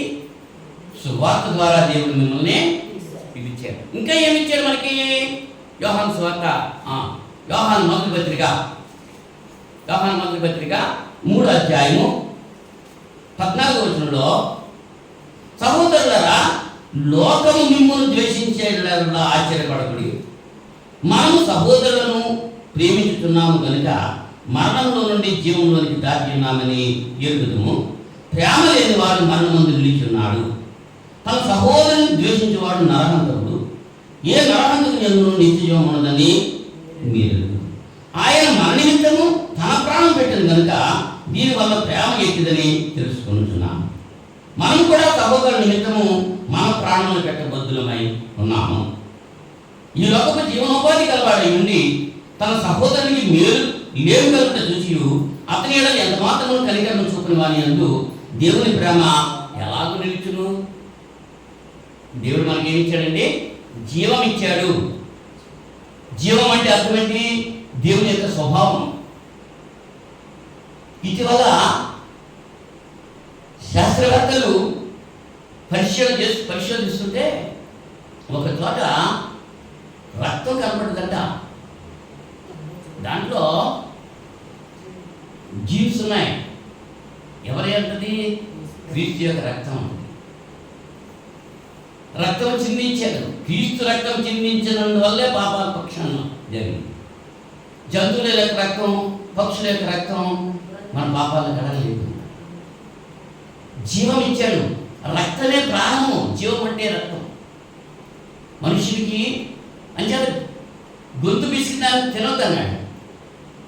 మనిషికి ప్రాణం, ఆ జీవమే ప్రాణం. రక్తమే ప్రాణము. రక్తహీనత వచ్చిందనుకో ఏమవుతావు? నా మట్టి నేను ఆ దినాలు అప్పుడు 4 పాయింట్లు వచ్చేసింది నాలో ఉన్నట్టు రక్తం. చనిపోయాను అనుకున్న పరిస్థితి. అలా 4 ప్యాకెట్లు రక్తం ఇప్పిస్తే దేవుని కుటుంబేటప్పుడు మళ్ళీ సజీవుడిగా బయటకు వచ్చాను. రక్తం లేకపోతే లేదు. అంచేత డాక్టర్ దగ్గరికి వెళ్తారు, కళ్ళు చూస్తారు, 4 రూపాయలు అంటారు, మీకు రక్తం లేదంటారు. ఉందా లేదా? సరిపడంత లేదు. రక్తమే ప్రాణం కదా. జీవం అంటే దేవుని యొక్క స్వభావం అన్నమాట. మరి రెండోది ఏమిచ్చాడు ఆయన? భక్తి. భక్తి అంటే అర్థమేంటి? భక్తి అంటే ఏంటమ్మా? భజన చేసుకుంటాం భక్త, గంతులు వేసుకుంటాం భక్త, కేకలు వేసుకుంటాం భక్త. ఏంటి భక్తి? చూద్దాం లేకపోతే చెప్పిందో. యాకోబు పత్రిక 1వ అధ్యాయము, యాకోబు పత్రిక 1వ అధ్యాయము 19వ వచనం నుంచి మనం చూస్తే, యాకోబు రాసిన పత్రిక 1వ అధ్యాయము 19వ వచనం నుంచి, నా ప్రియ సహోదరులారా, మీది సంగతి ఎరుగుదురు కనుక ప్రతి మనుషుడు వినుటకు వేగిరపడేవాడును, మాట్లాడటకు నిదానించేవాడును, కోపించుటకు నిదానించేవాడునై ఉండవాలని. ఇష్టం వచ్చినట్టు మాట్లాడకూడదు, ఇష్టం వచ్చినట్టు కోపించకూడదు, నిదానించాలి. ప్రతి మనుషుడు కూడా ఏం చేయాలంట? ప్రతి మనుషుడు వినుటకు వేగిరపడేవాడుగా ఉండాలి. వినాలి. అయ్యో టైం అయిపోయింది, వాక్యం వచ్చేస్తుంది, వెళ్ళిపోవాలి అనేటువంటి ఆలోచన, ఆతృత. వినుటకు వేగిరపడాలి. మాట్లాడాలంటే నిదానించాలి. ఏ మాట మాట్లాడితే ఏ అర్థం వస్తుందో ఇష్టం మాట్లాడేటే కాదు. ప్రతివాడు కూడా మాట్లాడటానికి నిదానించేవాడుగా ఉండాలి. కోపించులకు నిదానించేవాడు ఉండాలి. కోపట్ట కూడా వెంటనే కోపడకూడదు. కొంతమంది చిటిక్కుని కోపించేస్తారు. ఆ తుందే ఊడిపోయి ముక్కులు ఉంటాయి కొన్ని. అక్షరంలో ఊడిపోతుంది, ఆ ముక్కెత్తుంది కనుక కొంతమంది అప్పటికప్పుడు కోపం వచ్చేస్తుంది. అవునా? కానీ కోపించడం ఉంది కనుక నరుని కోపము దేవుని నీతిని నెరవేర్చదు. అందుచేత సమస్త కల్మషము విరవీయుతున్న దుష్టత్వను మాని లోపల నాటబడి మీ ఆత్మను రక్షించిన శక్తి గల వాక్యమును సాత్వికంతో అంగీకరించు. భక్తి గురించి తెలియజేస్తున్నాడు యాకోబు గారు. వాక్యాన్ని సాత్వికంతో అంగీకరించాలి.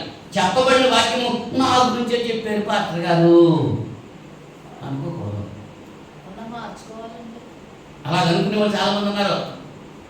నా గురించే చెప్పేశారు, వాక్యం అమలు చెప్తాం, ఇంకేం పర్లేదండి పాస్టర్కి. దేవుని యొక్క వాక్యం అందరి గురించి చెప్తారు, ఒకరి గురించి చెప్తారా? క్లాసులో పాఠం ఒక ఇద్దరి గురించే చెప్తారా మేస్టర్? ఆ క్లాసులో ఉన్న అందరి కోసం చెప్తాడా? అవునా? మరి సంఘంలో సువార్త ప్రకటించేటప్పుడు అందరి కొరకు చెప్తాడా? ఒకరి కొరకు ఇద్దరు కొరకు చెప్తాడా? దేవుని యొక్క వాక్యం చెప్తున్నప్పుడు సమస్త కల్మషాన్ని విరవీగుతున్నటువంటి దుష్టత్వాన్ని మాని లోపల నాటబడి మీ ఆత్మను రక్షించడానికి శక్తి గల వాక్యమును సాత్వికంతో అంగీకరించాలి. వ్యభిచారులు, త్రాగుబోతులు, తిట్టుబోతులు దేవుని రాజ్యానికి వారసులు కావాలని చెప్పి రాయబడ్డది ప్రకటన గ్రంథంలో. నా గురించి చెప్పారు, నేను వ్యభిచారినా? నా గురించి చెప్పేశాడు పాస్టర్ గారు అంటే నీ గురించే నువ్వేం చేస్తున్నావు నాకేం తెలుసా? వాక్యం చెప్తున్నాను. అంటే వాక్యాన్ని ఏం చేయాలి? సాత్వికంగా అంగీకరించాలి. మీరు విలువారు మాత్రమై ఉండి మిమ్మల్ని మీరు మోసపుచ్చుకోకుండా వాక్య ప్రకారం ప్రవర్తించేవారు అయి ఉండి వింటున్నారు చాలా మంది, కానీ వాక్య ప్రకారంగా ప్రవర్తించట్లేదు. తెలుసు, వాక్యం మీద తెలుసు, కానీ వాక్యం చెప్పినట్టుగా ప్రవర్తిస్తున్నారా? లేదు. ఎవడైనా వాక్యము విలువాడై ఉండి దాని ప్రకారం ప్రవర్తింపని వాడైతే వాడు అర్థంలో తన సహజముఖం చూసుకొని మనిషిని పోలి ఉన్నాడు. భక్తి గురించి చెప్తున్నాడు. అర్థంలో చూసుకున్నాడంటే ముఖం. ఇప్పుడు నేను ఒక అర్థంలో చూసుకున్నాను ముఖం, నా ముఖం మీద మచ్చలు ఉన్నాయి. అప్పుడు నేను ఏం చేయాలి? ముఖం చూసుకోవాలి. కానీ నేనేం చెప్తున్నాను? అర్థం చూపుతున్నాను. వాక్యం ఏం చెప్తుంది? నీలో నాలో ఉన్నటువంటి తప్పిదాల గురించి చెప్తుంది. ఆ తప్పిదాలు మనం సరి చేసుకుంటాం, మంచిది. అందుకని వాక్యాన్ని సరి చేస్తానికి ప్రయత్నం చేస్తున్నారు. అంచేత కోపట్టకి నిదానించాలి అన్నాడు. ఎవడైనా వాక్యం నిర్మాణయ్యండి దాని ప్రకారం ప్రవర్తించిన వాడైతే వాడు అర్థంలో తన సహజ ముఖము చూసుకొని మనిషిని పోయి ఉన్నాడు. వాడు కన్ను చూసుకొని అవతలకు పోయి తను ఎత్తివాడు వెంటనే మర్చిపోను కదా. అయితే స్వాతంత్రం ఇచ్చు సంపూర్ణమైన నియమం తీర్చి చూచి నిలకడగా ఉండేవాడు ఎవడో వాడు విని మరచువాడు కాక క్రియను చేయవాడు ఉండి తన క్రియలో గల్లుడు ఉన్నాడు. ఎవడైతే సంపూర్ణమైన నియమంలో తేరు చూస్తే నిలకడగా ఉంటే నిత్యజీవం పొందడానికి అర్హత కలిగి వాడు ఉంటే వాడు ఏం చేస్తూ ఉంటాడు? విని మర్చిపోవడం. మన ఆదివారం ఏం చెప్పానామంటే ఏమోనండి మర్చిపోయామన్నా, శుక్రవారం ఏం చెప్పానంటే ఏమోనండి మర్చిపోయాము. మరి మర్చిపోతామేంటి? కొన్ని సంఘటనలు మర్చిపోతావా? ఎన్ని సంవత్సరాలు అయింది సరే గుర్తుండిపోతుంది. మరి నిన్న చెప్పిన వాక్యం మీద ఎందుకు ఉండాలి నీ మనసులో? వాక్యం మీద శ్రద్ధ లేదన్నమాట. కేవలం భూ సంబంధం మనసే కలుగుతున్నావు, మానవ స్వరూపమే కలుగుతున్నావు, మానవ స్వభావమే కలుగుతున్నావు, దేవునికి స్వభావం ధరించుకోలేదు. అయితే ఎవడైనా నోటికి కళ్ళెము పెట్టుకొనక తన హృదయమును మోసపరచుకొనచ్చు భక్తి గలవాడని తలుపుని ఎడల వాని భక్తి వ్యర్థమే. ఎవరు బట్టి వాడే నేనే భక్తి వాడిని అనుకుంటున్నాడు. ఒకరి ఎదుట సరి అయినగా కనబడే మార్గం ఉంటుంది, తొలగది నాశనానికి తీసుకున్నాను. నాకే నిదానం, నీకే నిదానం, ఆయన దానికే నిదానం, ఆమె దానికే నిదానం. ఎవరు దానికే నిదానం? ఎవరి మాట ఎవరు వింటారు? అయితే అందరూ బయలుదేరా. కంసాల గుడిలో గీట్లాయి ఉంటుంది. అందరు బంగారాలు నా బంగారం మంచి అనుకుంటాను, అవునా? కానీ ఆ గుడి దగ్గరికి వెళ్ళేటప్పటికి గీటు పెడతాడు, దాని మీద యాసిడ్ ఏదో పోస్తాడు, అప్పుడు దాని రంగేరుతో బయటపడతాడు. అది ఎక్కువ రకమో తక్కువ రకమో 22 క్యారెట్లో 24 క్యారెట్లో కేడియమో ఏంటో ఆ గీట్ స్థాయి బయటపడుతుంది. అలాగే సత్యం దగ్గర రావాలి, వాక్యం దగ్గర రావాలి. నువ్వు చెప్పిన మాట వాక్యంలో ఉందా లేదా? నువ్వు ఉన్న సంఘం వాక్యంలో ఉందా లేదా? నువ్వు చేసే భక్తి వాక్యానుసారంగా ఉందా లేదా? వాక్యం దగ్గరికి రావాలి అదే చెప్తున్నాడు ఇక్కడ యాకోబు గారు. 27వ వచనంలో తండ్రి అయిన దేవుని ఎదుట పవిత్రమును నిష్కలంకమైన భక్తి ఎదునగా దిక్కులేని పిల్లలను విధవరాండ్రని వారి ఇబ్బందిలో పరామర్శించుట యెహోవా మాలిన్యము తనకు అంటకుండా తనను కాపాడుకుంటాడు. 2 విషయాలు చెప్తున్నాడు. అది నిజమైన భక్తి. దిక్కులేని పిల్లలను విధవరాండ్రను వాళ్ళ యొక్క ఇబ్బందుల్లో పరామర్శించాలి. అట్ ది సేమ్ టైం యెహోవా మాలిన్యము తనకు అంటకుండా కాపాడుకోవాలి. ఇది దేవుని యొక్క నిజమైన భక్తి. కానీ మనం చేసేటువంటి భక్తి ఎటువంటిది? యెషయా గ్రంథం 29వ అధ్యాయము. మనం ఎలా చేస్తున్నామో భక్తి అన్నది యెషయా గారు చెప్తున్నట్టు. యెషయా గ్రంథం 29వ అధ్యాయం 13వ వచనంలో 29వ అధ్యాయం 13వ వచనంలో ప్రభువు ఇలాగ సెలవిచ్చున్నాడు, ఈ ప్రజలు నోటి మాటతో నా యొద్దకు వచ్చుచున్నారు, పెదవులతో నన్ను గణపరుచుతున్నారు, కానీ తమ హృదయమును నాకు దూరం చేసుకుని ఉన్నారు. వారు నా ఎడల చూపు భయభక్తులు మానవుల విధులను బట్టి వారు నేర్చుకుని, దేవుని యొక్క విధులు బట్టి నేర్చుకోలేదు, మానవుల విధులు బట్టి నేర్చుకున్నారు. మానవుల విధులు బట్టి అమ్మాయి పుష్పత అయిందంట, పసుపు పట్టుకురండి, తాటేకలు కొట్టుకురండి, ఇంకా ఇవన్నీ ఎవరు పెట్టారు? ఇందులో ఎవరు ఉండక మానవుల యొక్క విధులను బట్టి నేర్చుకున్నారు భక్తి. ఆ చేతిలో కొబ్బరి పండు పెట్టండి, అరటిపళ్ళు అర్థం పెట్టండి, అంటే మానవులు పెట్టుకున్నారు. దేవుడు అలాగే ఎట్లా చెప్పలేదు. వాక్యంలో ఎక్కడ ఉందా అంటే వాక్యం దగ్గర రావాలి. అంచేత శిష్యుడు కూడా అడిగారు, అయ్యి బాబా ఎంత ఎలాగైతే అసలు నిశ్చయం పొందిది ఎంతమంది ఉంటారు, ఎవరు వస్తారు అని అడిగాడు. మనుషులకి అసాధ్యమే కాదు, దేవునికి సాధ్యమే అని చెప్పాడు. ఇటువంటి భక్తి యాకోబు పత్రికలో 3వ అధ్యాయంలో 3వ అధ్యాయము మొదటి నుంచి మనం చెప్తే, నా సహోదరులారా బోధకులు మనము మరి కఠినమైన తీర్పును తెలుసుకొని మీరు అనేకులు బోధకులు కాకుండా అని చెప్పి 2వ వచనం అంటున్నాడు, అనేక విషయంలో మనం అందరం తప్పిపోతున్నాం. ఎవడైనా మాట ఎందుకు తప్పని ఎలా అట్టివాడు లోపం లేనివాడై తన సర్వశక్తులను స్వాధీనమందుకున్న శక్తి గలవాడు. గుర్రాలు మనకు లోబట్టిగా నోటికి కళ్ళెం పెట్టి వాటి శరీరం అంతా తిప్పుతుంది కదా. ఓడలను కూడా చూడడం ఎంతో గొప్ప పెనుగాలికి కొట్టుకొని పోబడిను. ఓడ నడుపుకోవాలని ఉద్దేశం చెప్పిన మిగిలి చిన్నదకు చుక్కాన్ని చెప్పబడును. అలాగనే నాలుక కూడా చిన్న అవయమైనను బహుగా అదిరిపడును. ఎంత కొంచెం నిప్పు ఎంత విస్తారమైన అదిని తగిలిపెట్టును. నాలుక అగ్నియే. నాలుక మన అవయంలో ఉంచబడిన పాప ప్రపంచమై సర్వ శరీరములకు మాలిన్యము కలుగజేయచ్చు. ప్రకృతి చక్రములకు చిచ్చు పెట్టును. అది నరకం చేత చిచ్చు పెట్టబడదు. పక్షి, మృగ, సర్ప, జలచరములో ప్రతి జాతి నరజాతి చేత సాధు కార్యాలను సాధు ఆయన, కానీ ఏ నరుడును నాలుగును సాధు చేయలేడు. అది మరణకరమైన విషయంతో నిండింది. అది నిరర్థకమైన దుష్టత్వమే. దీంతో తండ్రిని ప్రభువును స్తుతించము. దీనితోనే దేవుడు పోలిక పుట్టిన మనుషులు చెప్పాడు. ఒక్క నోట నుండి ఆశీర్వచనమును శాపవచనమును బయలుపెట్టను. నా సహోదరులారా, ఇలా ఉండకూడదు. ఇదంతా చెప్పి ఎవరినాడు యాదగారు అలా ఉండకూడదు. ఒక్క జల నుంచే ఉప్పు నీళ్ళు కాసేపు మంచి నీళ్ళు కాసేపు వస్తాయా? అలాగే దేవుళ్ళు ఆలయంలో ఉన్నసేపు, మందిరంలో ఉన్నసేపు, మీటింగ్లో ఉన్నసేపు మంచి మాటలు మాట్లాడతారు. ఆ బయటికి వెళ్ళిపోయిన తర్వాత అక్కడి నుంచి వస్తాయి మాటలు, సంస్కృతాలు వచ్చేస్తారన్నమాట. తెలుగులు రాదు. ఇంకా గుర్తుగా ఒక్క నోటి నుంచే నోటిని అర్థం చేసుకుంటున్నావా? నీ నోటిని అర్థం చేసుకోవాలి. నీ మాట అవునంటే అవును, కాదంటే కాదు కావాలి. ఇవాళ వస్తానని చెప్పి రావడం మానేయకూడదు. ఇవాళ చేస్తానని చెప్పి మనం చేయడం మానకూడదు. నువ్వు మాట ఇచ్చావంటే నువ్వు నిజంగా దేవుని బిడ్డవైతే నీ మాట ఇచ్చి నెరవేర్చుకోవాలి.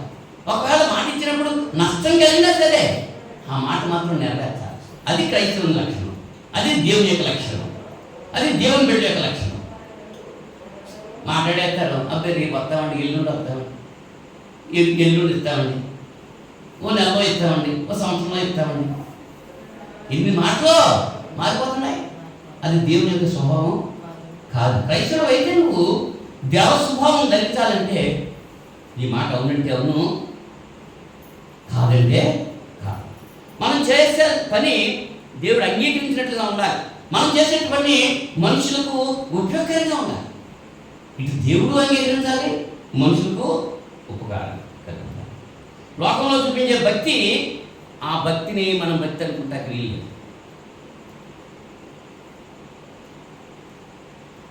నువ్వు చేసేటువంటి నీతి కార్యాలంట దేవుని దృష్టిలో మురికి కొట్టలేక కనపడుతున్నాయంట. మనం నీతి కార్యాలు చేస్తున్నామని మనం అనుకుంటున్నాం, కానీ దేవుడికి ఎలా కనపడుతున్నాయి? మురికి కొట్టలేక కనపడుతుంది. మనుషులకి వేషధారణ భక్తి అనుకుంటున్నాం. కొన్ని రోజులు భక్తి చేస్తే అబ్బా నాదే 40 రోజులు లింట్ అంటారు వీళ్ళు, వాళ్ళేమో మండలు అంటారు, వాళ్ళేమో ఇంకోటి అంటారు ఇంకోటి. ఒకరు తెల్ల బట్టలు వేసుకుంటారు, ఒకరు ఎర్ర బట్టలు వేసుకుంటారు, ఒకరు నల్ల బట్టలు వేసుకుంటారు, ఒకడు మాలలు వేసుకుంటారు, ఒకడు ఏమో ఏం చేసుకుంటారు. ఎన్ని రోజులు అంటారు దీక్ష? ఆ 40 రోజులు ఉంటే సరిపోతా భక్తి? అదేనా భక్తి?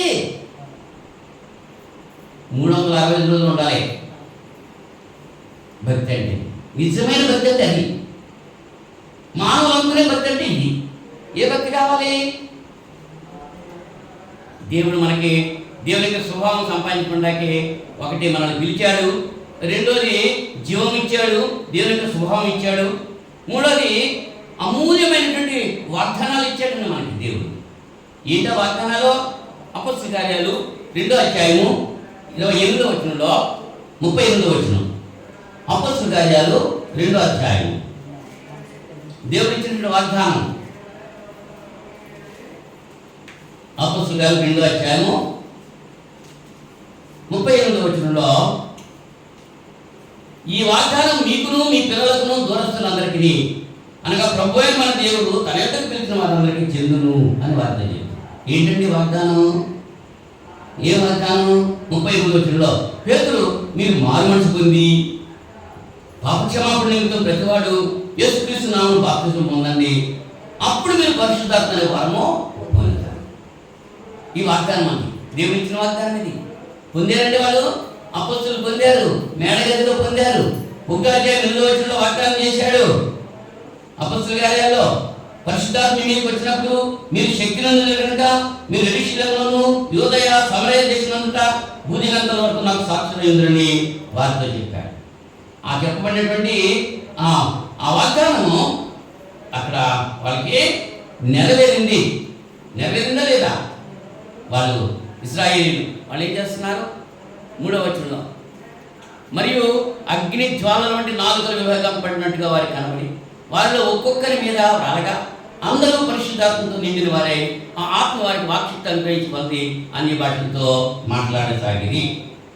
2వ అధ్యాయం 3వ వచనంలో చదివాను. ఇచ్చాడండి వాగ్దానం. అంటే దేవుడు ఇచ్చాడు మనకి. తర్వాత యేసు ప్రభు 2వ రాకడ గురించి ఇచ్చాడు మనకి. పేతురు 2వ పత్రిక 3వ అధ్యాయము,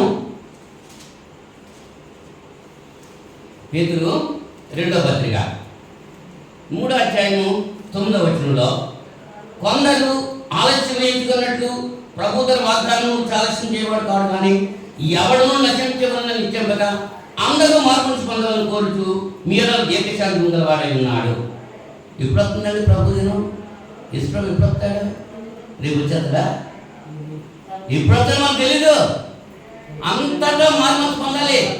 ఇవాళ ఇశ్రాయేల్ ప్రజలు ఉన్నారు, ఇశ్రాయేల్ రాజ్యంలో యూదులు ఉన్నారు, వాళ్ళకి యేసు ప్రభు నమ్మలేదు. యెహోవా దేవుడు అంటున్నారు. అంటే యేసు ప్రభు వాళ్ళు కూడా నమ్మాలి, వాళ్ళు కూడా యేసు ప్రభు అని వాళ్ళ హృదయంలో ఒప్పుకోవాలి. వాళ్ళు నశించుకోవడం దేవుడికి ఇష్టం కాదు. అంటే ఆయన రాకడ ఎప్పుడు వస్తుందంటే మనం చెప్పలేం. మన పోకడ ముందు అవుతుంది ఆయన రాకడ కంటే. అంటే మనం సిద్ధపడినట్టుగా ఉండాలి. యేసు క్రీస్తునందు ఉన్న వాళ్ళే నిత్య జీవం పొందుతారు అనేటువంటి విషయం మనం గుర్తించాలి.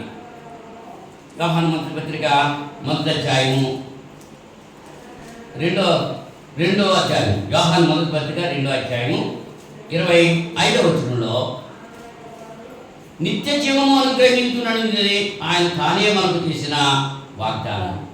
దేవుడికి వాగ్దానం ఏంటి? నిత్య జీవము అనుగ్రహిస్తాడు.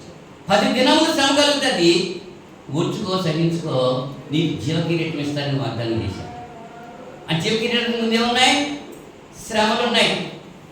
ఈ శ్రమలు వచ్చినప్పుడు అనుభవించాలి. ప్రభు చేయ శిక్ష తృణీకరించకూడదు.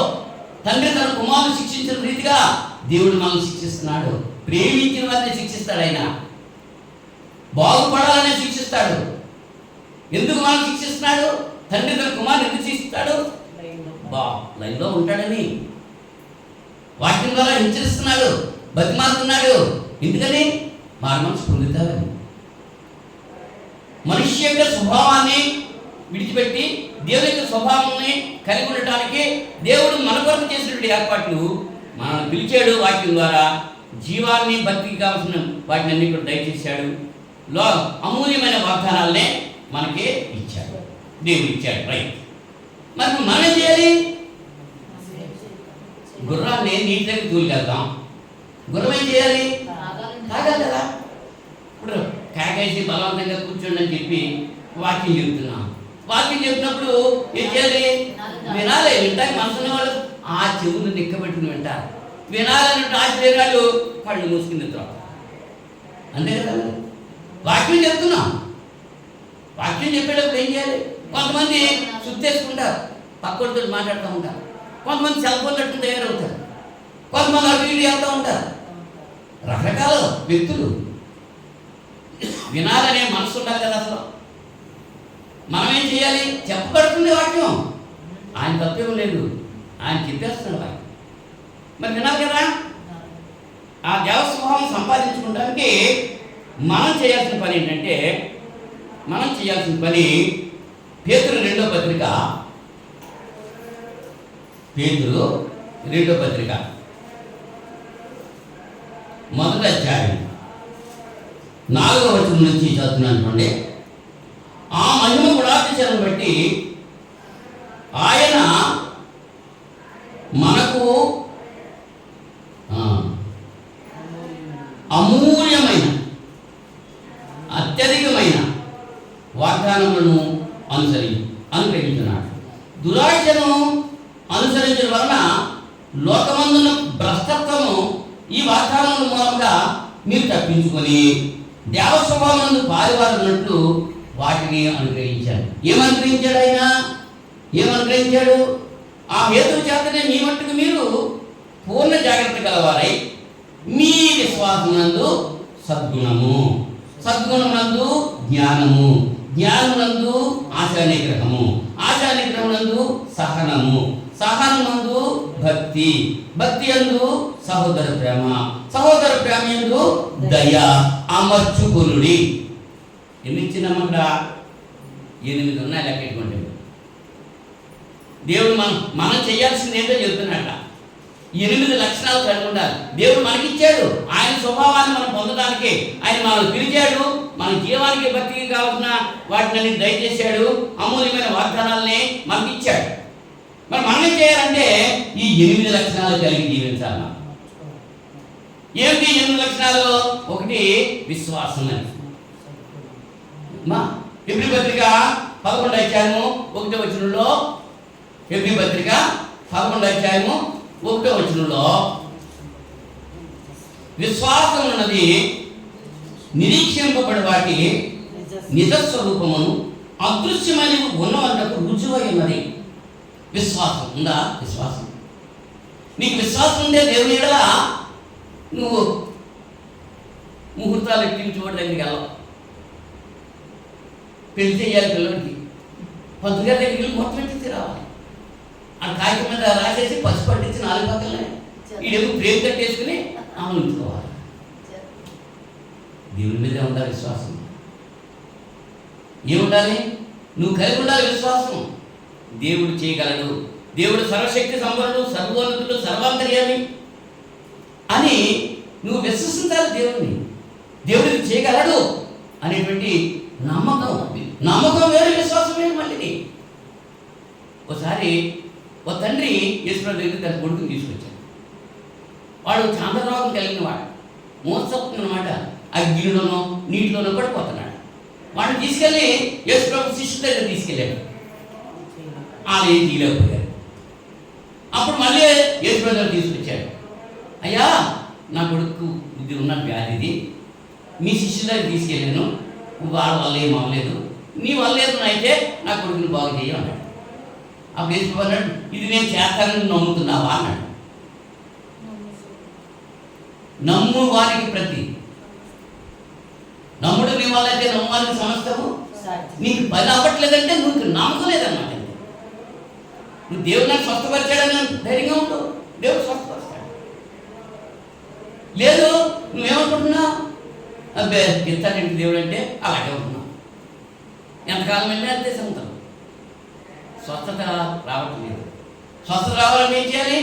సామెతలో 3:7 చెబుతున్నాడు, నేను జ్ఞాని కదా అని అనుకోవద్దు, యెహోవా యొక్క భక్తులు కలిగి చెడుతనం విడిచిపెట్టు, అప్పుడు నీ దేహానికి ఆరోగ్యం నియమితం సత్వాలు. నేనే జ్ఞానం అనుకుంటున్నావు, నా ఇష్టం అనుకుంటున్నావు, నేనే భక్తి చేస్తాను అనుకుంటున్నావు, కానీ దేవుని మీద ఆధారపడతలేదు. ఆ కుర్రాన్ని దూరంగా తీసుకెళ్ళాడు.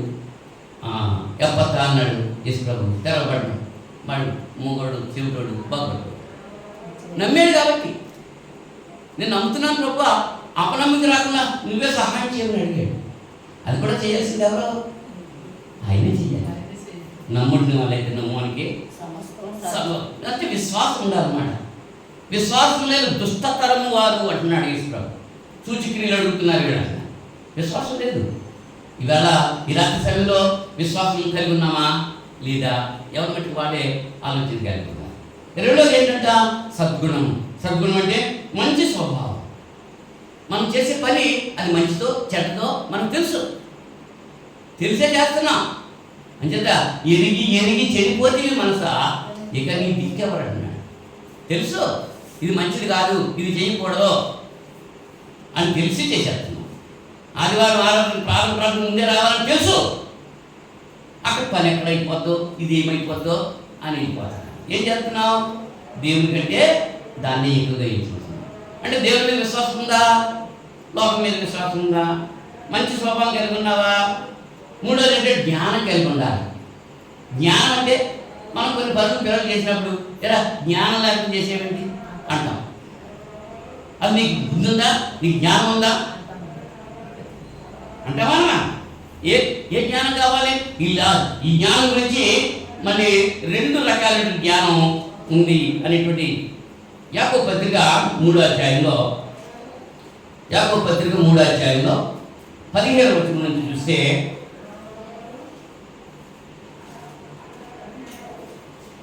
మీలో జ్ఞానం, ఈ జ్ఞానము పైనుండి వచ్చి దిగి వచ్చినది కాక భూ సంబంధమైన ప్రకృతి సంబంధమైన దయ్యముల జ్ఞానం వంటిది అని ఉంది. ఆ జ్ఞానంలో ఏముంది? మత్సరము, వివాదము ఎక్కడ ఉండదో అక్కడ అల్లరి ప్రతినిధిగానే ఉండాలి. ఆ జ్ఞానం దేవుని వచ్చే జ్ఞానం ఎలా ఉంటుంది? మొట్టమొదటి పవిత్రమైనది, తర్వాత సమాధానకరమైనది, మృదువైనది, సులభముగా లోబడినది, కనికరంతోనూ మంచి ఫలంతోనూ నిండుకుంది, పక్షపాతమైన వేషధారణైన లేనిదే ఉన్నది. దేవుని యొక్క జ్ఞానం పక్షపాతం ఉండదు, వేషధారణ ఉండదు. పక్షపాతం, వేషధారణ యాకోబు రేపుకమ్మ, యాకోబు రేపుకమ్మ పక్షపాతం కలిగి ఉన్నారు. ఇస్సాకు రేపక, ఇస్సాకు రేపకమ్మ పక్షపాతం కలిగి ఉన్నారు. పెద్దోడేమో తండ్రి, చిన్నోడేమో తల్లి. ఈడంటే ఈవిడికి ఇష్టం, వాడంటే ఆయనకి ఇష్టం. పక్షపాతం అలా ఉండొచ్చా? ఉన్నారు కాబట్టి ఏమైపోయారు? అలా మనం ఉండకూడదు. మన పిల్లలందరినీ సమానంగా చూసుకోవాలి, తల్లిదండ్రులను గౌరవించాలి. పిల్లలు వేషధారణ, యాకోబుకు వేషం వేసి చేసింది. వాడు ఏసావు అంటే ఇంటిలో వెళ్ళిన వాడు, యాకోబు అంటే నున్నటి వాడు. వాడికి ఏం చేసింది? రేపకమ్మ వేషం వేసేసింది. దేవుడు పాపులనే క్షమిస్తాడు కానీ వేషధారణ క్షమించాడు. ఇవాళ వేషాలు చేసుకుంటున్నారు, పైకి భక్తి గలవారై ఉండి దాని శక్తిని ఆశ్రయించట్లేదు. అందరూ చూసేలాగా భక్తిపడు, అబ్బాయి అంత భక్తిపరుడు అని అనుకుంటారని మనుషుల ఎంత బోర్లుతున్నారు. మనుషులు చూసేలాగా చేస్తున్నారు. ఏం చేసినా మనుషులందరూ చూడాలి నేను చేసే పని అని వేషధారణ అన్నమాట. అయ్యో వేషధారుడు, శాస్త్రులారా, పరిచయులారా అంటున్నాడు. మీరు రక్షణకు వెడల్పు చేసుకుంటారు, మీరు మనుషుల ఎదుట మెప్పు పొందడానికి సంత వీధుల్లోకి వెళ్ళి వందనాలు కోరుకుంటూ ఉంటారు, వీధుల్లో నిలబడి ప్రార్థన చేస్తూ ఉంటారు. ఇలా చెప్తున్నాడు. ఎవరి గురించి? వేషధారుల, శాస్త్రులు, పరిచయం. అటువంటిది దైవికమైన జ్ఞానం కాదు. దైవికమైన జ్ఞానం దేవునికి లోబడుతుంది. అక్కడ అలరంలో, నీతి కార్యాలలో అది పవిత్రమైంది, సమాధానకరమైంది, మృదువైంది, సులభంగా లోబడేది, కనికరంతోనూ మంచి ఫలంతోనూ నిండుకుంది. పక్షపాతం కానీ వేషధారణ కానీ ఆ యొక్క జ్ఞానంలో ఉండదు. దేవుని యొక్క జ్ఞానం, ఆ జ్ఞానం మనం కలిగి ఉండాలి. 4వది ఆశా నిగ్రహం కలిగి ఉండాలి. ఆశలు ఉన్నాయి, ఆశ లేనడు ఉన్నాడా? ఎన్నో ఆశలు ఉన్నాయి. హృదయం కోరికల నిలయం అన్నాడు. ఎన్నో కోరికలు. అబ్బా ఇవాళ ర్యాకెట్ ఎక్కేయాలని చింతాలకి అనిపిస్తుందా? అనిపిస్తుందా? ర్యాకెట్ వచ్చి ఎక్కేసిపోదు. అవునా? దాదాపు అనుకుంటాడు చంద్రబాబు ఇల్లు కట్టేద్దాం అనుకుంటున్నాడు. అవునా? అలాగా ఇప్పుడు మరి ప్రయాణం చేస్తున్నారు కదా, యాత్రలు చేస్తున్నారు. చంద్రబాబు ఆమె ఇల్లు కట్టేసుకోవాలి అది ప్రయత్నం చేస్తున్నాడు. దేవుడు భూమినే వాసయోగ్యంగా చేశాడు. ఈయన ఎందుకు కోట్లు ఖర్చు పెట్టినా సరే ఏ గ్రహం కూడా మానవ నివాసయోగ్యం కాదు. భూమినే నివాసయోగ్యంగా దేవుడు చేశాడు. ఆశ నిగ్రహించుకోవాలి. శరీర సంబంధమైన, మనసు సంబంధమైన ఆశల్ని నిగ్రహించుకోవాలి. ఎఫెసీ పత్రిక 2వ అధ్యాయము 3వ వచనంలో, ఎఫెసీ పత్రిక 2వ అధ్యాయం 3వ వచనంలో, వారితో కలిసి మనమందరము శరీరము యొక్క మనసు యొక్క కోరికలను నెరవేర్చుకుంటూ మన శరీరాశను అనుసరించి ముందు ప్రవర్తించుతూ కర్మవారి వల్లనే స్వభాసిద్ధంగా దైవోగ్రతకు పాత్రమైనను దేవుడు కరుణాసంపన్నుడై ఉండి మనం మన అపరాధం చేత చచ్చిన వారమై ఉండినప్పుడు సైతము మన ఎడల చూపుతున్న తన మహాప్రేమ చేత మనల్ని క్రీస్తుతో కూడా బ్రతికించారు. కృపచేత మీరు రక్షించబడి ఉన్నారు. మన నీతి క్రియల చేత కాదు, కృపచేత మనం రక్షించబడ్డాము. అంచేత మనం ఆశా నిగ్రహం కలిగి ఉండాలి. 5వదిగా చూస్తే సహనం కలిగి ఉండాలి. సహనం అంటే ఏమిటి? ఓర్పు. ఓర్పు గురించి ఆలోచన చేస్తే యోగు కంటే మించిన వాడు ఎవరు లేరు. ఎన్ని కష్టాలు వచ్చినాయి యోగ గ్రంథం 1వ అధ్యాయంలో 21-22 వచనాలు చూస్తే ఎటువంటి పరిస్థితుల్లో కూడా దేవుని దూషించలేదు.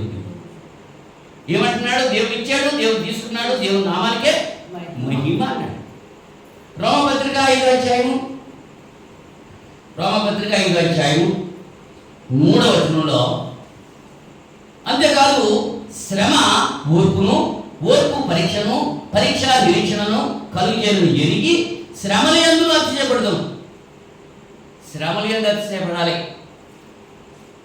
శ్రమ కదా, ఇది శ్రమ ఓర్పును ఇస్తుంది, ఓర్పు పరీక్షలు ఇస్తుంది, పరీక్ష నిరీక్షణ ఇస్తుంది అనేటువంటి సత్యాన్ని మనం గ్రహించి శ్రమల యందు కూడా మనం ఏం చేయాలి? అతిశయపడుతూ ఉండాలి. సహనం అంటే అది. ఆరోది భక్తి గురించి చెప్పేశాను. యాకోబు పత్రిక 3:27 ఏదో భక్తి. 7వది సహోదర ప్రేమ, అది కూడా చెప్పేశాను ఇందాక. యోహాను మొదటి పత్రిక 3:14 తనకు ఇహలోక సంబంధమైనటువంటి సమస్యలు కలిగి ఉండి తన సహోదరుడు లేదుగా ఉంటే వాడికి సహాయం చేయకుండా ఉంటే అది ప్రేమ అని పిలుచుకోవాలి. దేవుడిని ప్రేమిస్తున్నానని చెప్పుకుంటూ నీ సహోదరుని ప్రేమించకపోతే అది దేవుడికి ఇష్టమైంది కాదు. ప్రేమ కలిగి ఉండాలి, దయ కలిగి ఉండాలి. యేసుప్రభువు చెప్పారు మత్తయి సువార్త 5:44 దయ కలిగిన హృదయమే భగవంతుని నేను. శత్రువును సహా ప్రేమించేటువంటి దయ మనం కలిగి ఉండాలి. మనకు అపకారం చేసిన వాడికి ఉపకారం చేయడానికి మనం ముందుకు రావాలి. కానీ మన స్థితి ఏంటి? మనకి ఎంత ఉపకారం చేశాడో అంత అపకారం చేయాలి. అది మానవ సహజం. ఆ మనిషి స్వభావాన్ని విడిచిపెట్టాలి. వీళ్ళు చేశారు కదా మేలు, అప్పుడు మేలు చేశారు, ఇప్పుడు మనం వాళ్ళకి మేలు చేయాలి అనేటువంటి తలంపు ఉండదు చాలామందికి. ఎలా కీడు చేయాలని చూస్తూ ఉంటారు. అది మానవ స్వభావం. కానీ దేవుడి స్వభావం ఏంటి? కీడు చేసిన వాడికే మేలు చేయాలి. నీ శత్రువు ఆకలి కొనుక్కుంటే వాడికి ఆహారం పెట్టాలి. వస్త్రం లేనివాడైతే వాడికి వస్త్రం ఇవ్వాలి. అలా చేసి నిప్పులు వాడి నెత్తి మీద కుమ్మరించిన వాడు అవుతావు అని దేవ స్వభావాన్ని సంపాదించడానికి మనం ఏం చేయాలో అనేటువంటి 8 విషయాలు చెప్పాడు. ఈ పాఠంలో ఈ రాత్రి సమయంలో మనం ఏం నేర్చుకున్నాం? దేవుడు మనుగుని ఎలా చేశాడు? తన పోలికలు చేశాడు, తన స్వభావంతో చేశాడు. ఆ మానవుడు ఏం చేశాడు? సాతాను యొక్క మాటకు లోబడిపోయి దేవుణ్ణి ధిక్కరించి దేవుని నుంచి దూరం అయిపోయాడు. దేవుని నుంచి దూరం అయిపోయినటువంటి మానవుడు కలిగి ఉన్నటువంటి లక్షణాలు ఏంటో కూడా మనం తెలుసుకున్నాం. మానవ స్వభావం పొరుగువానికి కీడు చేయడానికి, అపకారం తలపెట్టడానికి, అవునా, పొరుగువాడి పంప పోల్చడం, ఇలాంటి ఏంటి ఎంతసేపు ఎదుటివారి గురించి ఆలోచించాడు తప్ప నా గురించి నేను ఆలోచించుకుంటా లేదు అనేటువంటి ఆలోచన కలిగి ఉంటున్నాను. ఎదుటివాడు తప్పు పట్టడానికి అంతే చేసుకోగలరు. ఓ వేషధారి, నీ కంటిలో ఉన్న దూరాన్ని ముందు తీసేసుకో, తర్వాత నీ సహోదరుని కంటిలో ఉన్న నలుసు స్థితికి వెళ్ళండి. అది మానవ స్వభావం. ఆ మానవ స్వభావాన్ని దూరపరచుకోవాలంటే దేవుడు ఏం చేశాడు? ఆత్మీయ స్వభావాన్ని ధరించుకుంటాకి, దేవ స్వభావాన్ని ధరించుకుంటాకి మనకి కొన్ని ఆప్షన్స్ ఇచ్చాడు. ఆయన వాక్యం ద్వారా మనం పిలిచాడు. జీవానికి భక్తికి కావాల్సిన సమస్తమాన్ని దయచేశాడు. అమూల్యమైన వాగ్దానాలనే ఇచ్చాడు. దేవుడు చేశాడు, మనకు అనుగ్రహించాడు. మరి మనం ఏం చేయాలి? ఈ దేవ స్వభావం సంబంధించుకుంటే అమర్చుకోవాల్సిన 8 విషయాలు చెప్పాడు. వాటిని మనం అమర్చుకోవాలి. అమర్చుకోవడం ఏంటి? మనలో మనం అలా జీవించాలన్నమాట. అలా జీవించినప్పుడు మరి దేవ స్వభావాన్ని సంపాదించుకోగలిగితే దానివల్ల ఉపయోగం ఏంటంటే మనకి నిత్య జీవం వస్తుంది. ఏమొస్తుందమ్మా? నిత్య. మరి అది లేకపోతే మరి భక్తి చేసేది దేనికోసం? గలతీ పత్రిక 4:19 ఈ మాట చెప్పి నేను ముగిస్తాను. గలతీ పత్రిక 4:19